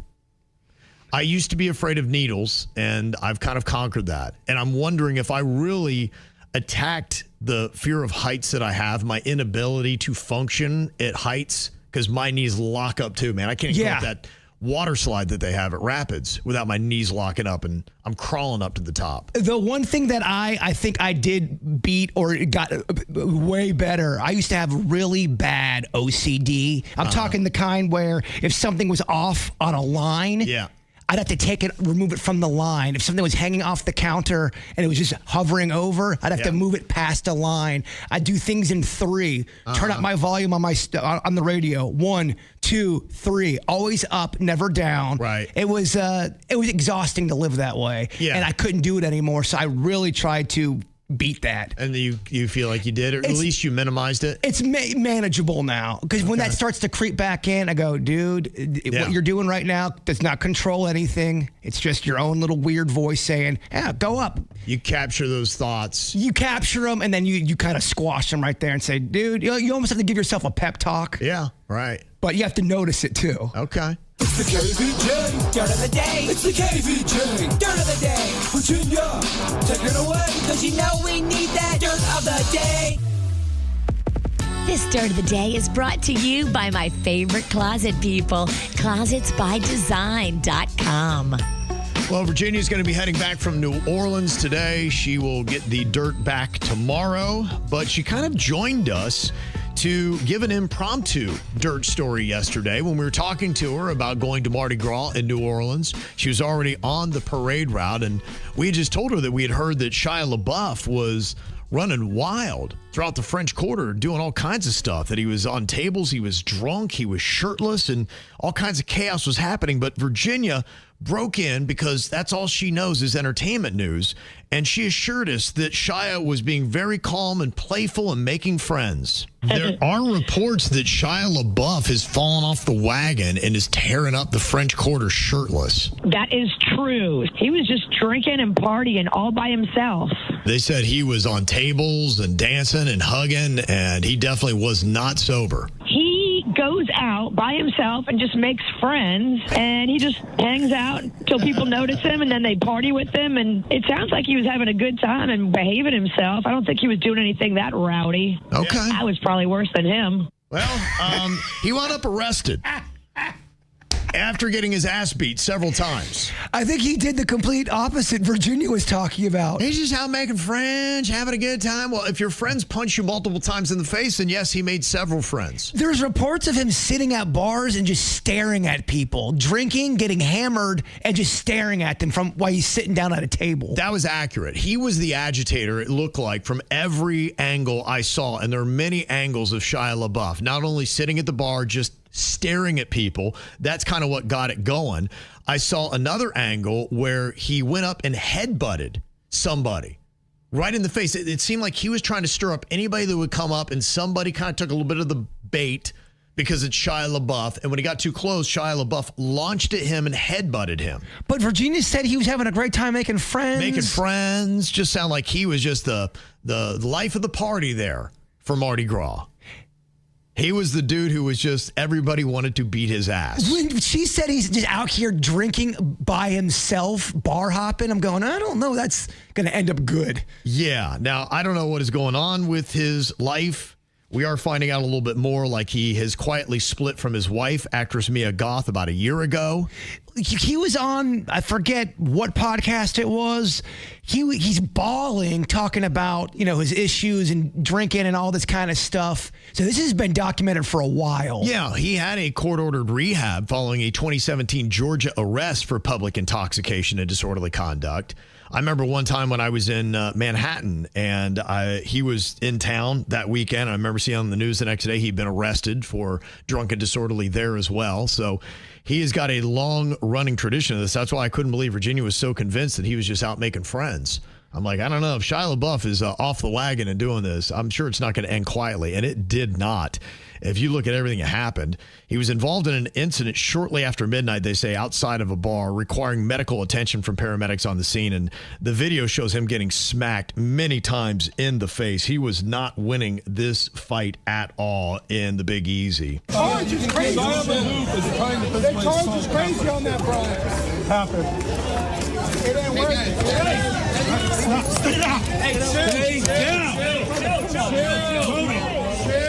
I'm telling you, chill. They were holding him on the ground. People were coming up yelling, chill at him. And somebody's like, dude, I'm going to, saying other things I can't really say on the radio if you try to get up. Were those some of the friends he met? Those are a lot of his friends. Yep. His really good friends. Oh, they are? Yeah, really good friends. Oh, yeah, really good friends. Really good friends. Yeah, they're having a great time. I guess the definition of friends is a little different. That report was littered with wrongness. It was just, couldn't get more wrong. It was the exact opposite, everything she said. And she wasn't even on the air that long. No, that was a 30-second dirt report that all of it was absolutely wrong. It's pretty awesome. Yeah, it was pretty fantastic. In fact, I believe we got an instant request here. She's been incorrect all day long, so it's time for another round of Virginia is wrong. She's been wrong since the break of dawn, going on and on way too long. Oh, Virginia is wrong. You can suck it. Apparently, Shia LaBeouf swung at one of his friends. He missed him and then swung at another friend and punched that friend in the nose. Then he headbutted the other individual, and that's when a couple other friends came over and started punching him vigorously in the face. Then he was saved by the cops, but still booked. And after his release, he then went right back to Bourbon Street on the parade route, changed his clothes, and was seen drinking beer and taking photos again with fans. Wow. Yes, I don't know if he had other friends punching him in the face later that night. We haven't gotten that yet, but we'll wait to see. So there you go. Just Shia LaBeouf and the Big Easy with a bunch of very close personal friends. Well, they found out what took the life of Tommy Lee Jones's 34-year-old daughter, who was determined to be an accidental cocaine overdose. Sorry for that loss. Addison Rae She is a social media star. I don't know if you've delved into that world, but her dad, Monty Lopez, got arrested in Louisiana. A lot of activity going on in Louisiana right now. Police say that he got into a disturbance that escalated beyond just a confrontation. He allegedly exposed himself then during the incident, which led to more serious charges. He was booked on counts tied to indecent exposure and disorderly conduct following the public altercation. So he's had a couple of controversies over the last couple of years. You're right. What's going on over there in that state? Louisiana gets a little fraud. Louisiana and Florida, it's almost like they're twins. I would agree. Hugh Hefner's widow, Crystal, says she wants Hugh's personal diaries investigated, claiming that they may contain sensitive or revealing information about people in his orbit during the Playboy Empire years. Crystal believes that the journals could shed light on alleged behind-the-scenes behavior at the mansion, and she wants authorities to review them to determine whether anything criminal or exploitative occurred. Now, the push is coming as scrutiny around Playboy's past has intensified in recent years, with former girlfriends and employees speaking out about their life in the mansion. With everything happening with Epstein, you can probably hear people lining up for some lawsuits coming. I always heard they had a lot of Quaaludes there. It's a 70s drug. Right. Yes. I think they had a little bit of about everything there, unfortunately. Bunny XO is saying that one of the great benefits of Jelly Roll's weight loss is the fact that she has noticed his member has grown.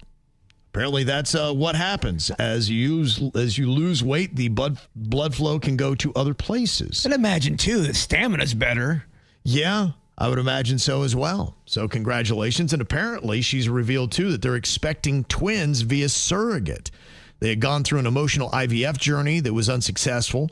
So they now have a surrogate that is going to be carrying their kids. So Jelly Roll is going to be a dad here pretty quick. Cardi B announced that she's going to be going for a medical procedure as soon as this tour is over. Apparently that butt too big. After the tour, I don't want to hear nobody for 3 months. I'm going to Colombia. Nobody hit me up. Nobody nothing. I'm taking this out. Okay. She's taking it out? Yeah. The Brazilian butt lift, the butt implants are out. Okay, so she had the implants, she's getting them taken out now. Mm-hmm. I wonder if that hurts. I would imagine, yeah. What's the recovery time on getting implants in your butt? Yeah, I think that would be, that'd make you sore. Well, how can you have to lay on your front? Yeah, I think you probably would. It'd be very challenging.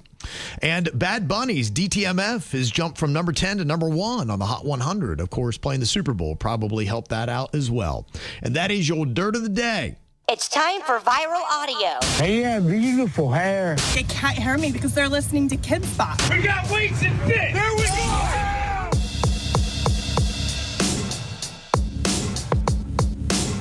Well, we just had a big EDM show that went down with Calvin Harris on Saturday in South Florida, and I guess he has gone to Brazil since, and my goodness, is he popular in Brazil. It was crazy. You just seen like millions of people were coming out trying to get a little look at Calvin Harris. Just listen to the chaos of some of these crowds he drew.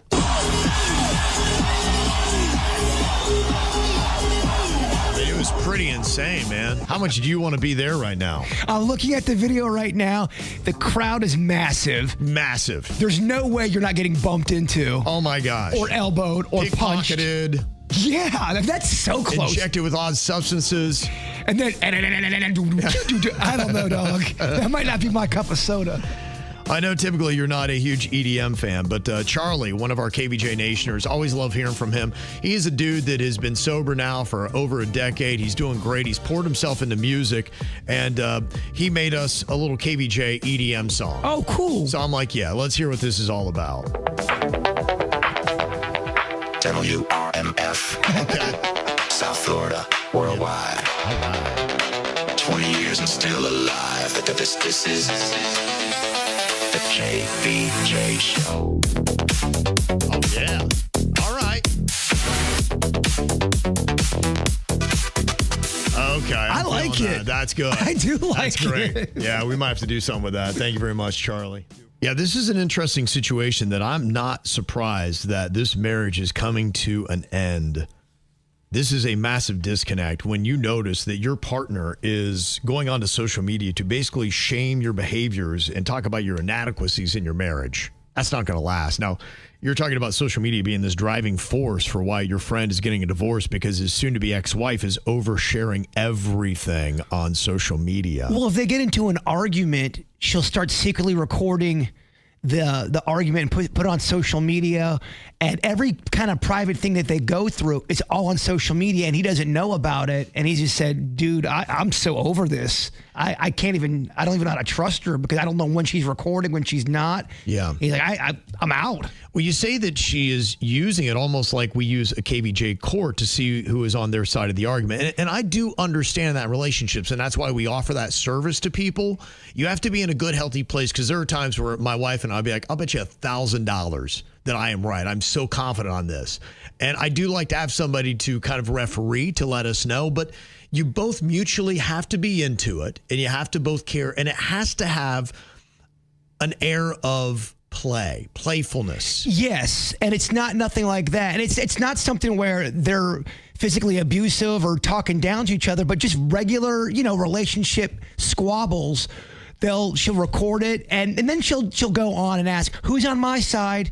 And a lot of times people are not on her side. Really? And she keeps doing it, and everyone's going, what's up with your wife? Why does she keep doing that? He's like, I don't know.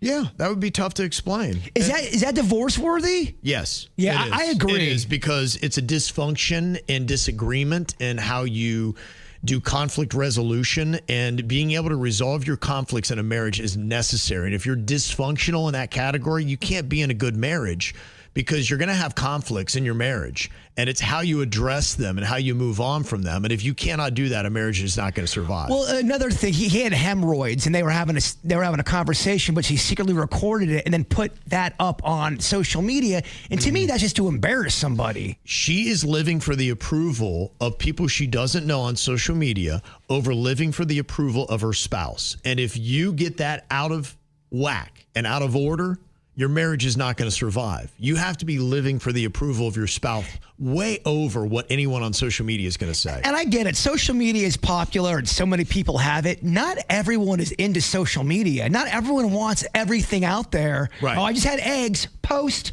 Not everyone needs that kind of validation or attention or interaction. She's also showing a lack of respect, because when you respect your partner, you're not going to purposely try to publicly embarrass them for something that is going on.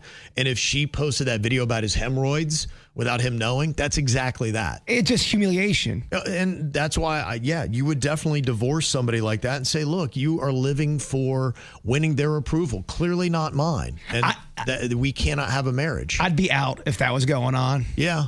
I couldn't deal with that.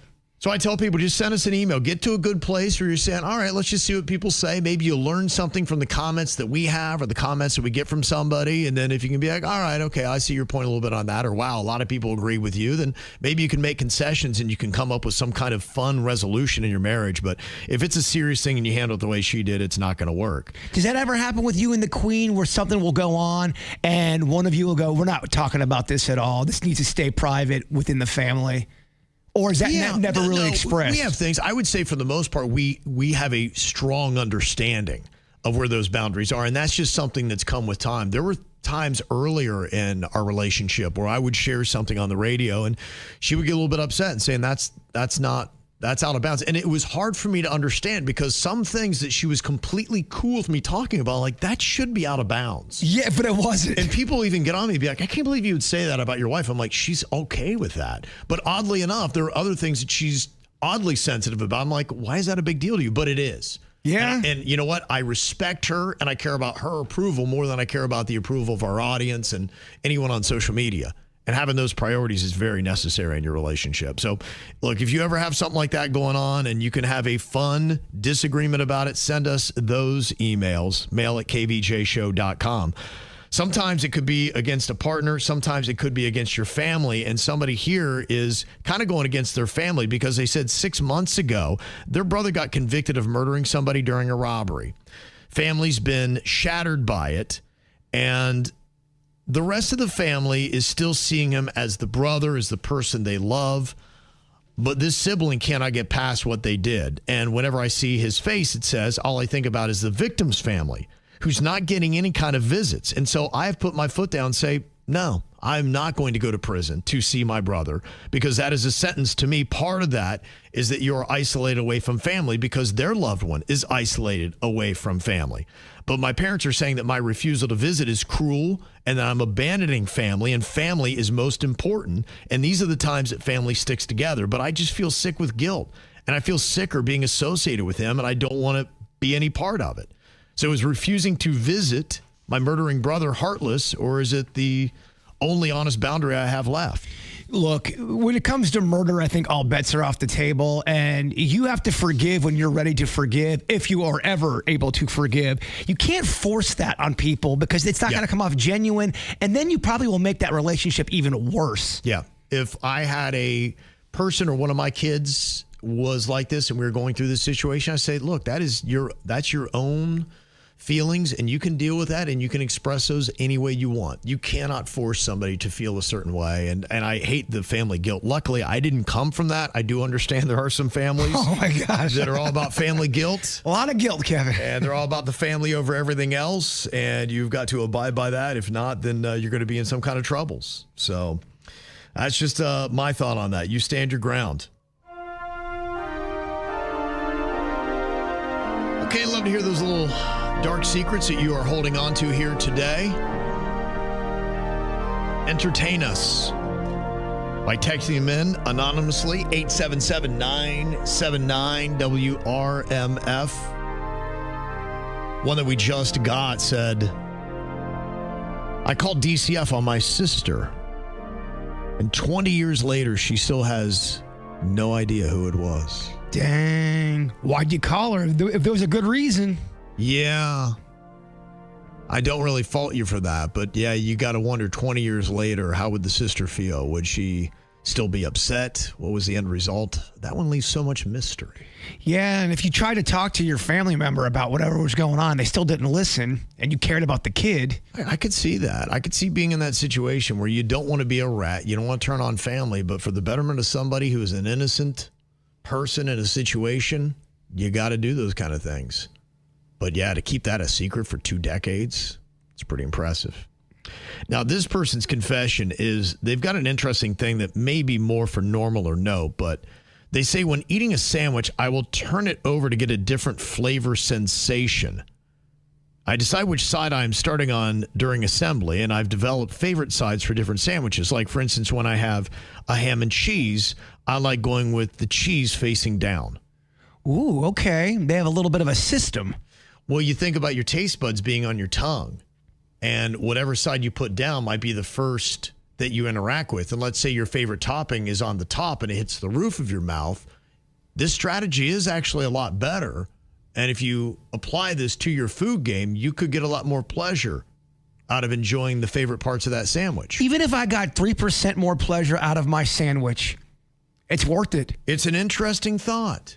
I got to take my time, too, eating my subs and sandwiches. Sometimes I wolf them down, and I don't enjoy every bite. It's almost kind of like you're so hungry, you eat it, and then you have to slow down and go, enjoy these bites. Enjoy that cheese. Absolutely. Yeah, that's always stuck with me. You talked about the singer, I think it was Warren Zevon, that had said, enjoy every sandwich. Yeah, he was diagnosed with cancer, and he knew he was not going to be around, I think, within a year, and he was on David Letterman.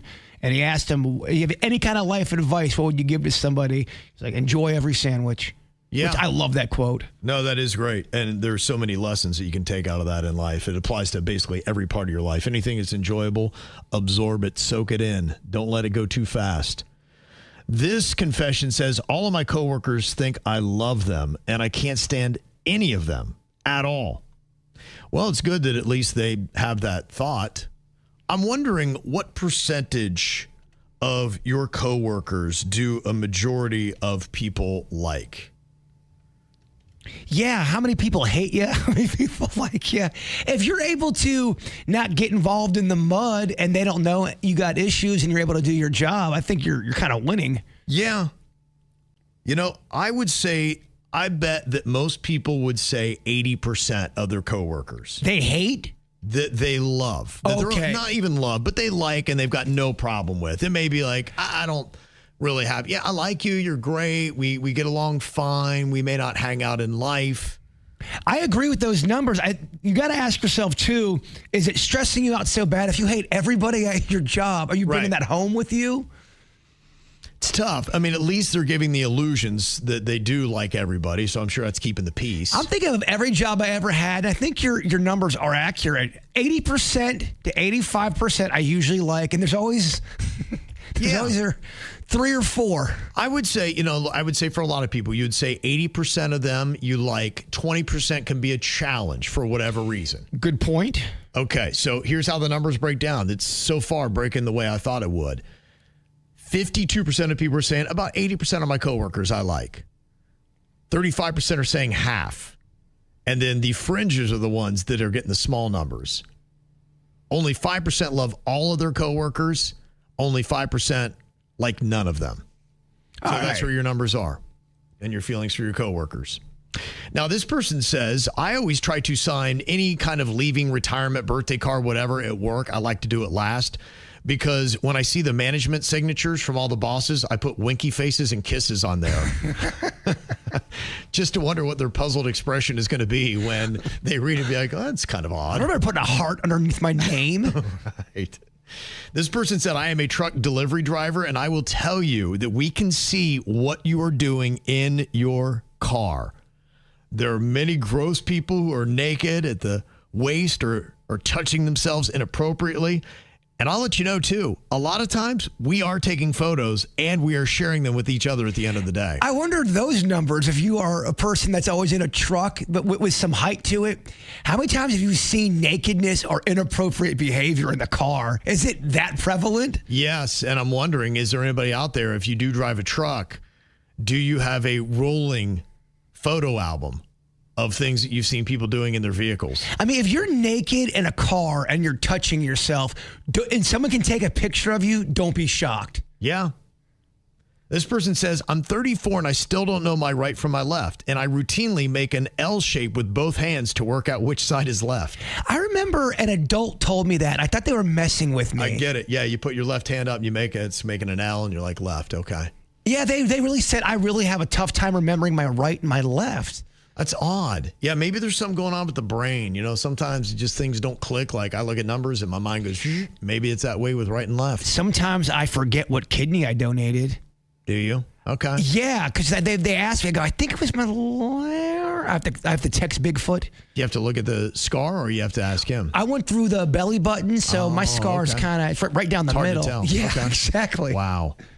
And this person said in their KVJ confession, when I moved out of my parents' home, we left some stuff behind to go back and get later, and my brother-in-law stole my adult toys and then gifted them to my sister. Ugh.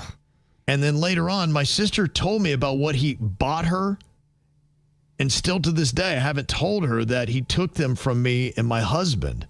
That's gross. That's really odd, even if you get that gift. And if you got that from sibling, are you going to then use those toys? No. I think you'd be like, yeah, thanks, and you'd throw them away. That's a weird flex, man. That's repulsive. That is very repulsive. That's not a standard act of behavior between siblings, is it? No. Okay, good. I just want to make sure. I don't have any, so just want to make sure. Ow! There's a lot of dumbass criminals to talk about, baby. It's the whacked out news. People breaking the law. Ha-ha, fighting in the nude. Drunk people pooping in the street. Ha-ha, it's the whacked out news. So many people on meth. Ow! Well, I got our dum-dum of the day, 37-year-old Florida man Justin Allen. He was caught inside of a car in Volusia County, smashing the radio and the windows with a hammer. Hey, what you got against radio, man? He was claiming the vehicle belonged to his ex, and he was getting payback for a robbery that she had committed. But here's the problem. He's in the wrong car. Ooh. You big dummy. It actually belonged to a Publix employee that had no connection to him whatsoever, and it was about $17,000 worth of damage. You're probably so confused. Oh, my goodness. Yeah, during a search, deputies also say they found cocaine on our Florida man, Justin Allen. And now he's facing multiple felony charges, including burglary, criminal mischief, and drug possession. Well, it's not a whacked out news story if there's not a little cocaine involved. You big idiot. My goodness. Wow. It's crazy because people on cocaine usually make great judgment. Yeah. Here's another dum-dum we had here. He had told his business that he really couldn't move around too much. Had one of those insurance claims going on. You got to watch out, man. These private investigators they got for insurance companies are pretty good. So if you are getting free pay because you cannot move around because of your disability, don't go snowboarding. Oh, yeah. I mean, come on. Hey, guys. I'm a private investigator working an insurance file at Seymour Mountain. And the guy is claiming an injury, and he's here snowboarding. So, and there he goes. Completely lying about his injury. His employer will love that. Busted. What if you had video of me out there surfing? Like, is Bird lying about his hip? I'd be like, what? That'd be a long, long con right there. Yeah, that'd have been something like, wow, man, you really committed yourself to this. Have you ever seen those videos though, where they'll hire somebody to have all the footage and the guys up there just dancing and mountain climbing, working out the gym? Yeah, I love those videos. Yeah, they're pretty unreal. Well, on Monday, for our Call 'em Outs, we had talked about that Miami-Dade cop that got busted that was smooching up on a 15-year-old at the iPic in Delray Beach. And the people that busted him, that 561 predator catcher, that Vitaly was along with him, too, that sometimes I maybe unfairly give him a hard time about. Wait, Vitaly was with them? Yes, he was. He's kind of working with the 561 predator catcher now. So I'm happy that he's, at least doing something now with his viral game that at least is helping out society. He was doing that before, too. He had that run. Okay, yeah. He was right there with him in that video. And they say that from over the weekend, 11 child predators were caught in just 3 days in Delray and Boynton Beach. So if you don't know, they use decoys online and they pose as children, and then they'll meet up with the perpetrators and then confront them, and then they contact the authorities. It's pretty much like To Catch a Predator, but they usually meet out at a store somewhere. A lot of times it's at Walmart. Yeah. Mm-hmm. Well, a couple crazy stories. One, Jermaine Long walked up to 13-year-old Sullivan Clark. They were in Daytona Beach, I believe, for the 500. They're from Delray. And this dude, Jermaine, walks up to this 13-year-old and just slits his throat and then runs off. Oh, my gosh. Now, Clark's mom noticed the event and thought that this dude, Jermaine Long, had just stolen her son's phone before realizing, oh, my gosh, she saw the blood and then raced to her son's rescue. Thankfully, they got him to the hospital. He got 13 stitches. He'll be okay. Jermaine Long was apprehended about a block away by authorities. And I would hope that he never gets out again. So hopefully prison for life on that one. But those stories are just insane. Where you're just walking along and somebody does something like that. You always got to be mindful. I know sometimes it's awkward to make eye contact, but you need to see where those eyes are. And if they're sizing you up, get ready in case somebody pounces. Always know your surroundings. Yeah, honestly, unfortunately, you got to. Well, that one story is very odd. That Brevard County couple here in Florida that sued IVF Life. They operate the fertility center in Orlando, and there was a woman. She gave birth in December to a baby that is not biologically related to her or her partner. They're both white. The baby was black, and they're like, something's not right here. So their attorney said it more likely than not was an embryo mix-up that occurred in the clinic's lab all the way back in 2020 when the embryos were created and frozen. And they said, wow, I wonder how many other ones they've mixed up. So they're having to kind of go through and do inventory now to see what's going on here. Well, if there's one mess up, you can probably be certain there's other mess ups out there. Yeah, and they fear that their biological child may have been implanted in another woman. And they're curious where their biological child is now. And they're trying to figure out about custody claims. What is this going to be? Because if you have the kid, even if it's biologically not yours and you've been raising it for some time, do they rip it away? What a nightmare. It really is. I mean, that's why if you ever had to have labeling on point, if you're at a fertility clinic, yes, you cannot have a mix-up, man. You have one job. My gosh, that's it.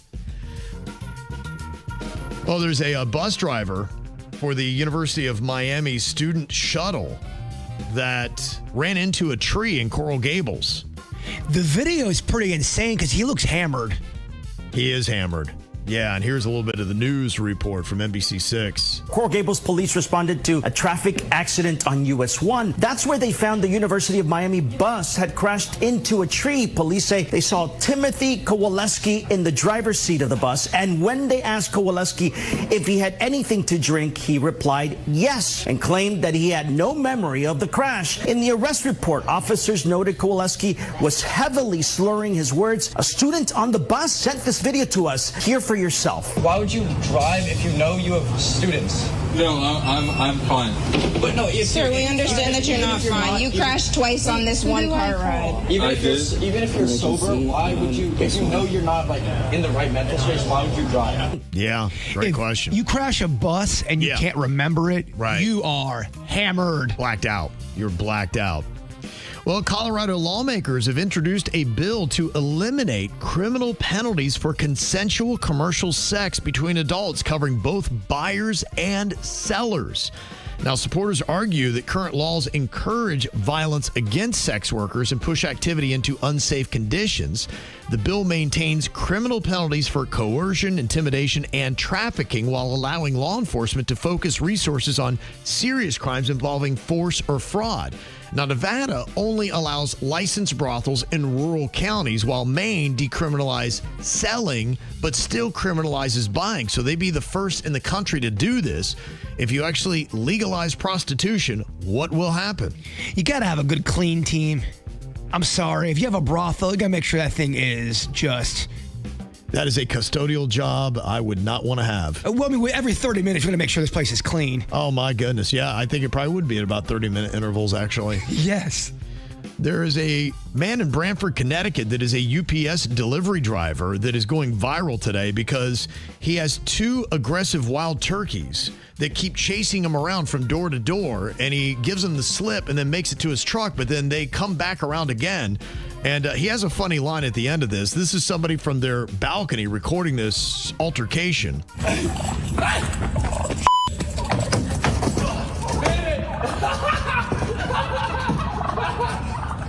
better back up! I'm 40 years old, I can't deal with this! Damn it! One more! I'm 40 years old, I can't be dealing with this. I don't know if you've ever been chased by a bird or a duck of sorts. It's kind of alarming. Yes, the birds can be squirrely, and it's odd, man. When they turn on you and they come after you, man, those birds or ducks, they do not give up, man. I had a barnacle-nosed duck, I mean, get very aggressive in a parking lot. Virginia's right about parking lots. Yeah, no, you're right. And finally here, for people watching KVJ TV, I wanted to close with this because it is one of the sweetest visuals you'll ever see. If you love manatees. I love manatees. There is a tender moment. Now, I think that these 2 manatees are actually sharing water that is dripping from a hose that is on this pier pole, but it looks like these manatees have their heads sticking out of the water and they're kissing. It looks like one of the sweetest things you would ever see. Oh, adorable. Yes. Just watching that, doesn't that do something for your body? It's like your cortisol just goes away. You're just like, this is just good, pure stuff I need to see. I feel like manatees, if you were allowed to, they would be very loving and affectionate. Yes. They would snuggle with you if it was allowed to. They seem like that. I don't know in person. I mean, who knows? Maybe they have huge teeth and they love the taste of human blood, but they just seem like they're just the most lovely creatures. That is adorable. Denny's got the video up on KVJ TV right now, and they are going to town on each other. Yeah, it's cute, isn't it? Yeah, it's cute. What are you thinking about? What are you thinking about? What's on your mind? Are you thinking about? What are you thinking about? Well, I got some fun little social events here going on, and the Delray Beach Open has been happening since last weekend, but they are doing really great stuff every single night. They got different little social events. It's really smart. Now, tonight, Casper Ruud is going to be playing, but they're also doing the Burgers, Bourbon, and Brew. This is going to be going on at the Delray Beach Tennis Center, so I'm going to go and check that out. I typically go to that every single year because it's just fantastic. Now, they've got the Tacos, Tequila, and Tennis tomorrow.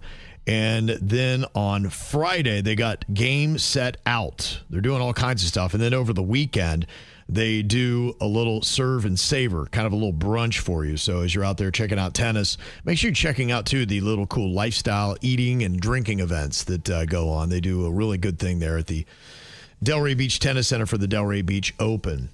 Jbird, what you got on your mind today? Well, they've done some research on what people eat the most on a Friday. Okay. And it's according to this, it's a home run slam dunk. It goes 1 and 2. I want to see if you could guess the two. Okay. What's number one you think it's the most eaten on a Friday right before the weekend? Pizza. Number one. Yep. And there's a number two that runs away with it as well. Tacos. Chinese food. Chinese food. Okay. Yeah. But who did that research? And is that accurate? How could you even tell? The way you could tell is you could look at delivery, and typically that's what they'll do. They'll look at the numbers from DoorDash or Uber Eats or something like that to see what they're delivering on a Friday night. They specialize with that. So it usually has that kind of caveat to it. But you could probably, with AI now, how you can pull numbers and how it can do it for you. It could be take nationally sales that happen over the counter and delivery, and you're like, who would have the time or the ability to crunch that? And it can do millions of computations in no time. They also have burgers on there for coming in. Yep. Then Mexican food. Okay. Then chicken wings, and then the last on the list is fried chicken on a Friday night. Fried chicken on a Friday night. Fried chicken. I wonder if that is more of a regional desire. I wonder if you're looking in South Florida, are we really ordering tons of fried chicken? My family loved fried chicken. If you went to Publix or Winn-Dixie without bringing home fried chicken, there were words to be said. Okay. We lived in a fried chicken house. Yeah. I'm surprised. I'm wondering if they cover chicken wings in that. Because to me, it almost seems like more of a Friday food. Chicken wings is on there. It is, okay. Yeah, Mexican food, then chicken wings. Then chicken wings, and fried chicken's even different from the chicken wings. I think chicken is different. It is at Publix. Yeah. Yeah, any way you slice it. Now, excuse my friend, because he is a little hot under the collar right now, but I don't blame him, because Denny's keeps getting victimized. Second time in 1 week this has happened. And I think for a lot of people, this is a peeve, and this really should be addressed. This is going to be coming up on Monday where they call them out. But the fact that it happened to Denny's now twice in the same week, we realize that we can't wait through the weekend. This has to be addressed right here and right now. Denny's, you have the floor. You may start your rant. All right. And Bird was here for one of these, but this just happened to me yesterday. I don't know if it's a new trend, but people holding spots for people who aren't there yet. I am so annoyed by that. You are not a car. That is the only thing that belongs in those spots. If you don't have the car that is going to be in that spot, you don't get that spot. That's just the way it goes. Yeah, when we were together, there was a woman standing in the parking spot. And we go, well, she has no car. So we rolled down the window. I said, hey, can we please park there? She goes, no, I'm holding it for somebody. No, you don't get to do that. And she kind of was crabby about it, too. She's like, now I'm holding it for somebody. Well, you had one that happened here in South Florida. We had to call them out, I think it was 2 weeks ago. The woman was sitting in it, and the person was recording them. They're going, I command you to stop recording me right now. You cannot record me in public. I'm telling you, you do not have my permission to record me. And they're like, sorry, it doesn't work that way. We can absolutely record you and shame you and post this up because you cannot sit in a parking spot. And she had been there for 15 minutes. Yeah, that kind of like yesterday, this lady... She was the same type of attitude and everything, and I wasn't the only person that said something. When she told me that she was holding the spot, I went to another spot. I wasn't dealing with it. I saw two other people go up and yell at her, and she did not move. She just stood there.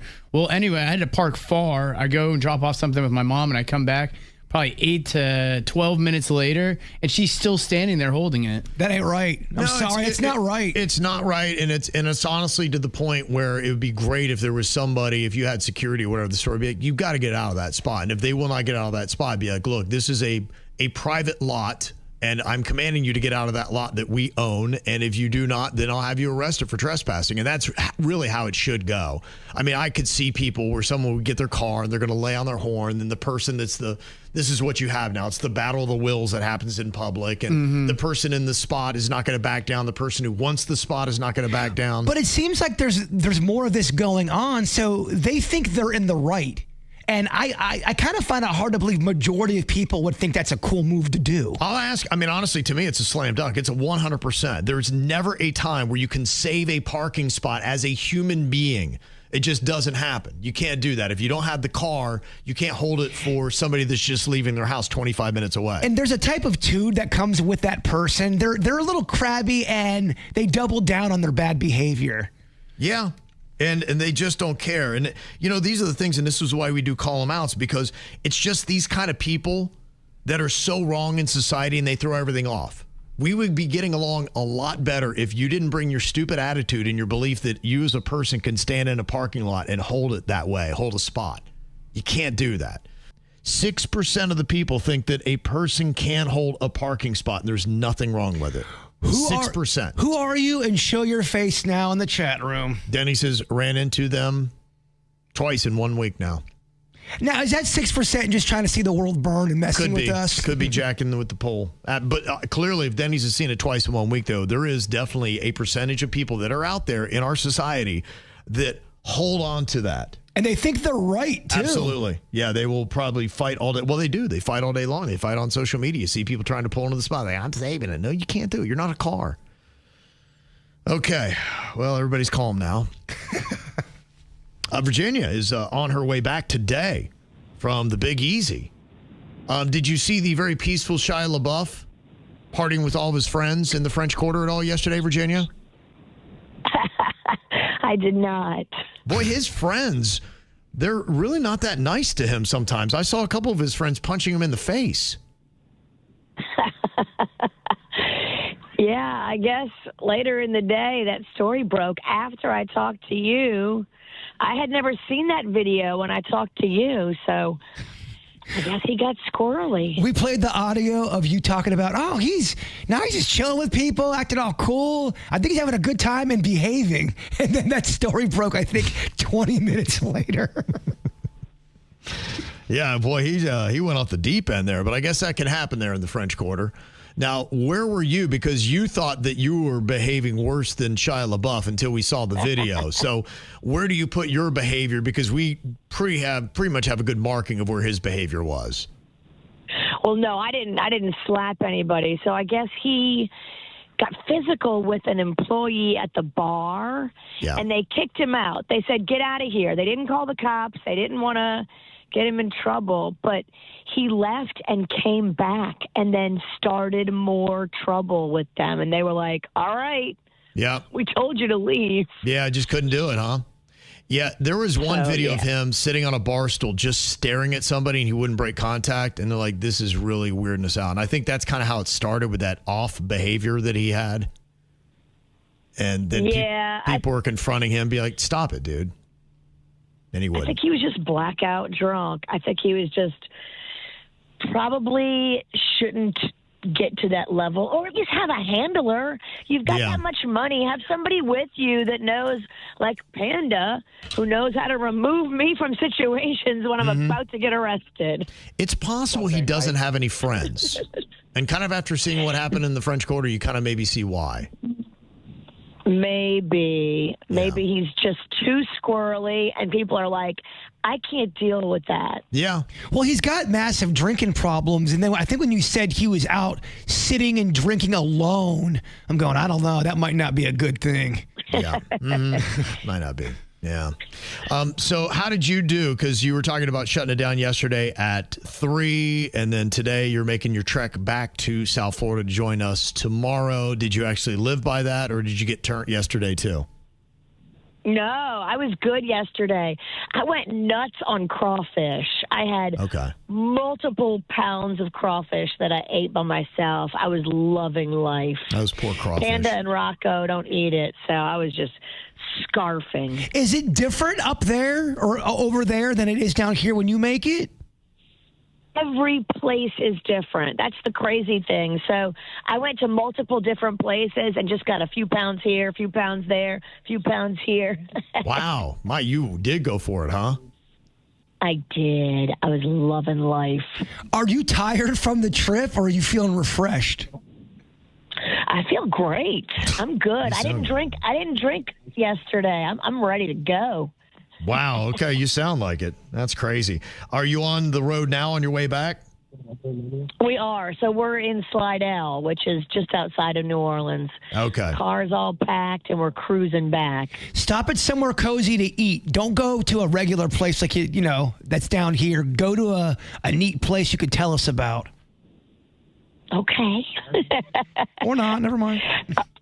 I got your potatoes, so hopefully they make it back. But they were smelling good this morning. Uh-oh. if you need to eat They them, may not make it, yeah. you can eat them. That might be your lunch.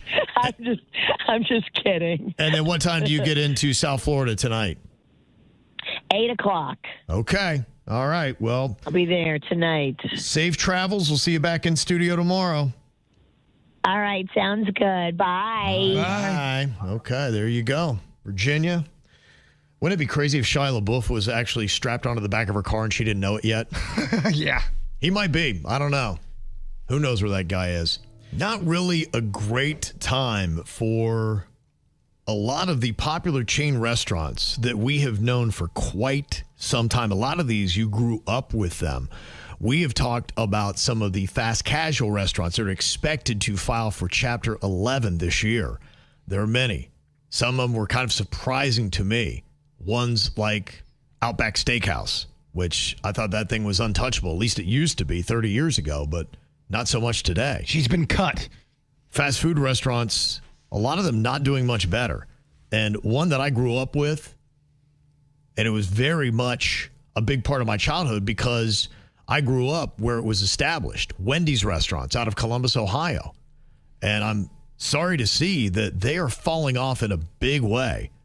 They say they plan to close between 298 to 358 U.S. restaurants in the first half of this year alone. That is about 5 to 6% of their domestic locations. And when you look at this list, they are number one in a list that you don't want to be in of the fast food and fast casual chains with year-over-year sales declines. Wendy's is number one with that 11.3% drop. So how bad is it? And are they just cutting off the fat of the stores that aren't performing, or are they in jeopardy of really kind of going Chapter 11? They're in definite jeopardy of Chapter 11, without a doubt. And so that's a lot of times a move that they'll make is they'll downsize and they say, okay, the structure's clearly not right. So we need to find the low-performing stores that are bringing the numbers down. We need to close those. The high-performing stores, we need to make sure we get right and work on quality control, that we're building that back. Because, look, a lot of it's reputation. When you talk to somebody and like, yeah, I went there, the food wasn't good, it just sticks in your head. And then you imprint, and then if you go there and it's not a great experience, you tell somebody else. And everything's about momentum. And you see when restaurants take off and they start spreading, they have momentum and the word of mouth is great. You see when restaurants decline, the word of mouth is bad, and then the numbers follow. Well, in the beginning, too, a lot of people have that passion. It's new, especially even the restaurant. The restaurant's got passion behind what they do. And then, time goes on. You kind of lose that love. I loved Wendy's growing up. Yeah. They have changed. But they were quality. They were. When they have Dave Thomas running the place, it was quality. The burgers were always fresh, delicious, buttery, amazing. The Frosties were fantastic, and the fries were very good. Everything you wanted. And they had that super bar, too, that was just unreal. No one else was doing anything like it. To me, I think you bring back the super bar and get behind it on social media, make it a campaign, get people jacked up. People love a thing from the past. Maybe you don't do it, in every Wendy's, because it probably costs money to make that bar, I'd imagine. But get them excited about something good. And also, too, season your fries. Yeah, they are. That's why you put them in the Frosty, because they're kind of bland. 100%. Yeah. Yeah, it's just kind of crazy. Lane says if they brought back their salad bar, they would be doing so much better. I think so, too. Yeah. But then everyone says, oh, come on, Bird, the days of salad bars and buffets are over. I don't know if that's necessarily true if it's done the right way. Yeah, I'd like to know why they discontinued it in the first place, what happened with that, why they did that, but that might be something to look at. Some of the places on this list for declines year to year, I am surprised by. Some of them I am not. Wendy's at number one, I'm surprised that is number one, and it is a big decline, 11.3%. Sweet Green is number two. I am surprised to see that. I thought, with the health and everything else and where we are, that probably was a place that was on the rise. But they had a 7.2% decline over the last year. It's kind of pricey, man, for not that much food. Maybe that's what it is. Arby's, 6.3% drop. I'm not stunned by that one. What's taking so long? Right. I thought that already happened. That's the only surprise. It was only 6.3%. They got the meats. KFC had a 5.2% year-to-year drop. Pizza Hut, 5% drop. McDonald's 3.6%, and Chipotle a 4% decline. I kind of think younger people don't like the fast food industry like we did growing up. It was always in our face. It was always around. Had a better reputation. Like I said, I very much now, I don't really eat at a lot of the fast casual, and I really don't do ever the fast food unless I'm with the kid. And that's it. It just isn't anything that we do. I would prefer to go to mom and pops and eclectic looking little places, whether they be taco stands or whatever, than do that anymore. It's almost like fast food's got some stank on it. Because anytime we talk about fast food, people go, oh, it's disgusting, it's gross. And that's a different attitude back in the day. We knew it was not good for you back in the day, but we still ate it because it tasted good. Well, the one thing that is hanging over its head right now is the processed food part of it. And what sticks in my head is that little experiment where somebody took the Happy Meal and they kept it for 20 years and it didn't age. And then you think, okay, just how many preservatives and junk is in this kind of stuff? And look, it's being demonized and they're shining a big light on that. And I think a lot of these fast food to fast casuals, they're going to have to prove how fresh their food is. And I don't know if that works with the structure. They were in an environment in the 80s where we wanted mass processed food that would stay for a long period of time on the shelf, had good shelf life. I just don't think that fits with where our sensibilities are. And I wouldn't be surprised to see most of them start to phase out over the next 10 years. Well, it was cheaper and it tasted good. So it was very appealing for people on the go. It's changed. It's not as good and it's more expensive. So how do people feel when it comes to fast food? Do you eat it as much or maybe more than ever? 2% of people can say they do that are on KVJ TV right now. Now, 32% said they stopped eating it, and 65% at least eat it less. I do not eat it as much as I used to. Okay. It's kind of a rare thing for me to eat fast food, just because I don't think they're very good. The one I still will go to will be Taco Bell. It's probably my most visited fast food these days. And a place like Culver's that people are talking about, to me, like I had said, I think one of the things that demonizes fast food, Culver's to me has at least the impression of being fresher. They are. They have really good food. I love Culver's. Quality food. And I think that's what's missing from some of the fast food places. You feel like it's all processed, it's all full of preservatives, and you're not getting actual fresh food. And every Culver's I've ever been to, the customer service has been very noticeable. Yeah. I mean, in a good way. Part of it in as a well. very good way. At these places, one to thrive, I think that's it. Fresh food, great customer service, and affordable prices, and you'll be back in business. Well, if you're a bald brethren, I call myself that because without Hair Club, I would be. Let me just tell you, this is great news, though. There are some clinical trials that have just created a lotion that has been shown to boost hair growth by over 500% in just 6 months. That's for men and women. Yep, work for anybody. Now, this is the one that focuses on male pattern baldness, and clastosterone is the name. They say it's a game changer and it's a breakthrough. It's originally used for acne, but it's been made 5 times stronger to block the effects of hormones in the skin's oil glands. So this one might be for the men right now. I think I spoke too soon because I don't think you would have the hormone issue for the hair loss as much, but I do know a lot of the hair issues are similar, and women do have a problem as well. Now, they say, according to a couple of trials that they've recently done across Europe and the U.S., one study showed a 539% improvement in hair count with people that were using this lotion. Well, you're the hair expert. How's it sound to you?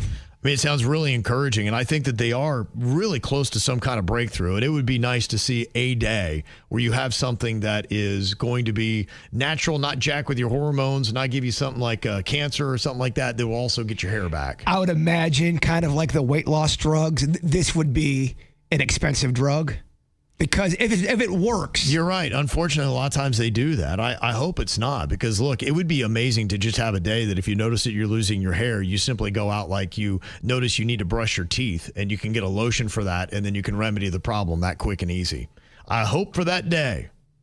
So I don't know if today is that day, but it sounds like we keep getting closer and closer. If that worked, would you go to the lotion if you were guaranteed to get your... I'd give it a shot. And my ultimate question is, For some people, are you too far gone? That's exactly what I was thinking. Yeah, I don't know that answer. And these are the kind of questions that you'd immediately start asking when you see a study like this. It's limited in the information. They're just trying to make it sound positive and say they've got something on the horizon that will hopefully be very encouraging for anybody that is dealing with hair loss. All right, coming up, we've got more KVJ. It is going to be on the After the Show. You can check it out live if you go to YouTube. It's going to be there. Also going to be live on Facebook, Instagram, and Twitch. Pick your platform and just look for KVJ, and then it'll be on demand a little bit later on today on Spotify. Bird, before we get to that, you got to wrap us up with your thought for the day. A mistake becomes wisdom the moment you stop hiding from it and start learning from it. Oh, yes, that's true. The KVJ Show on 97.9 WRMF.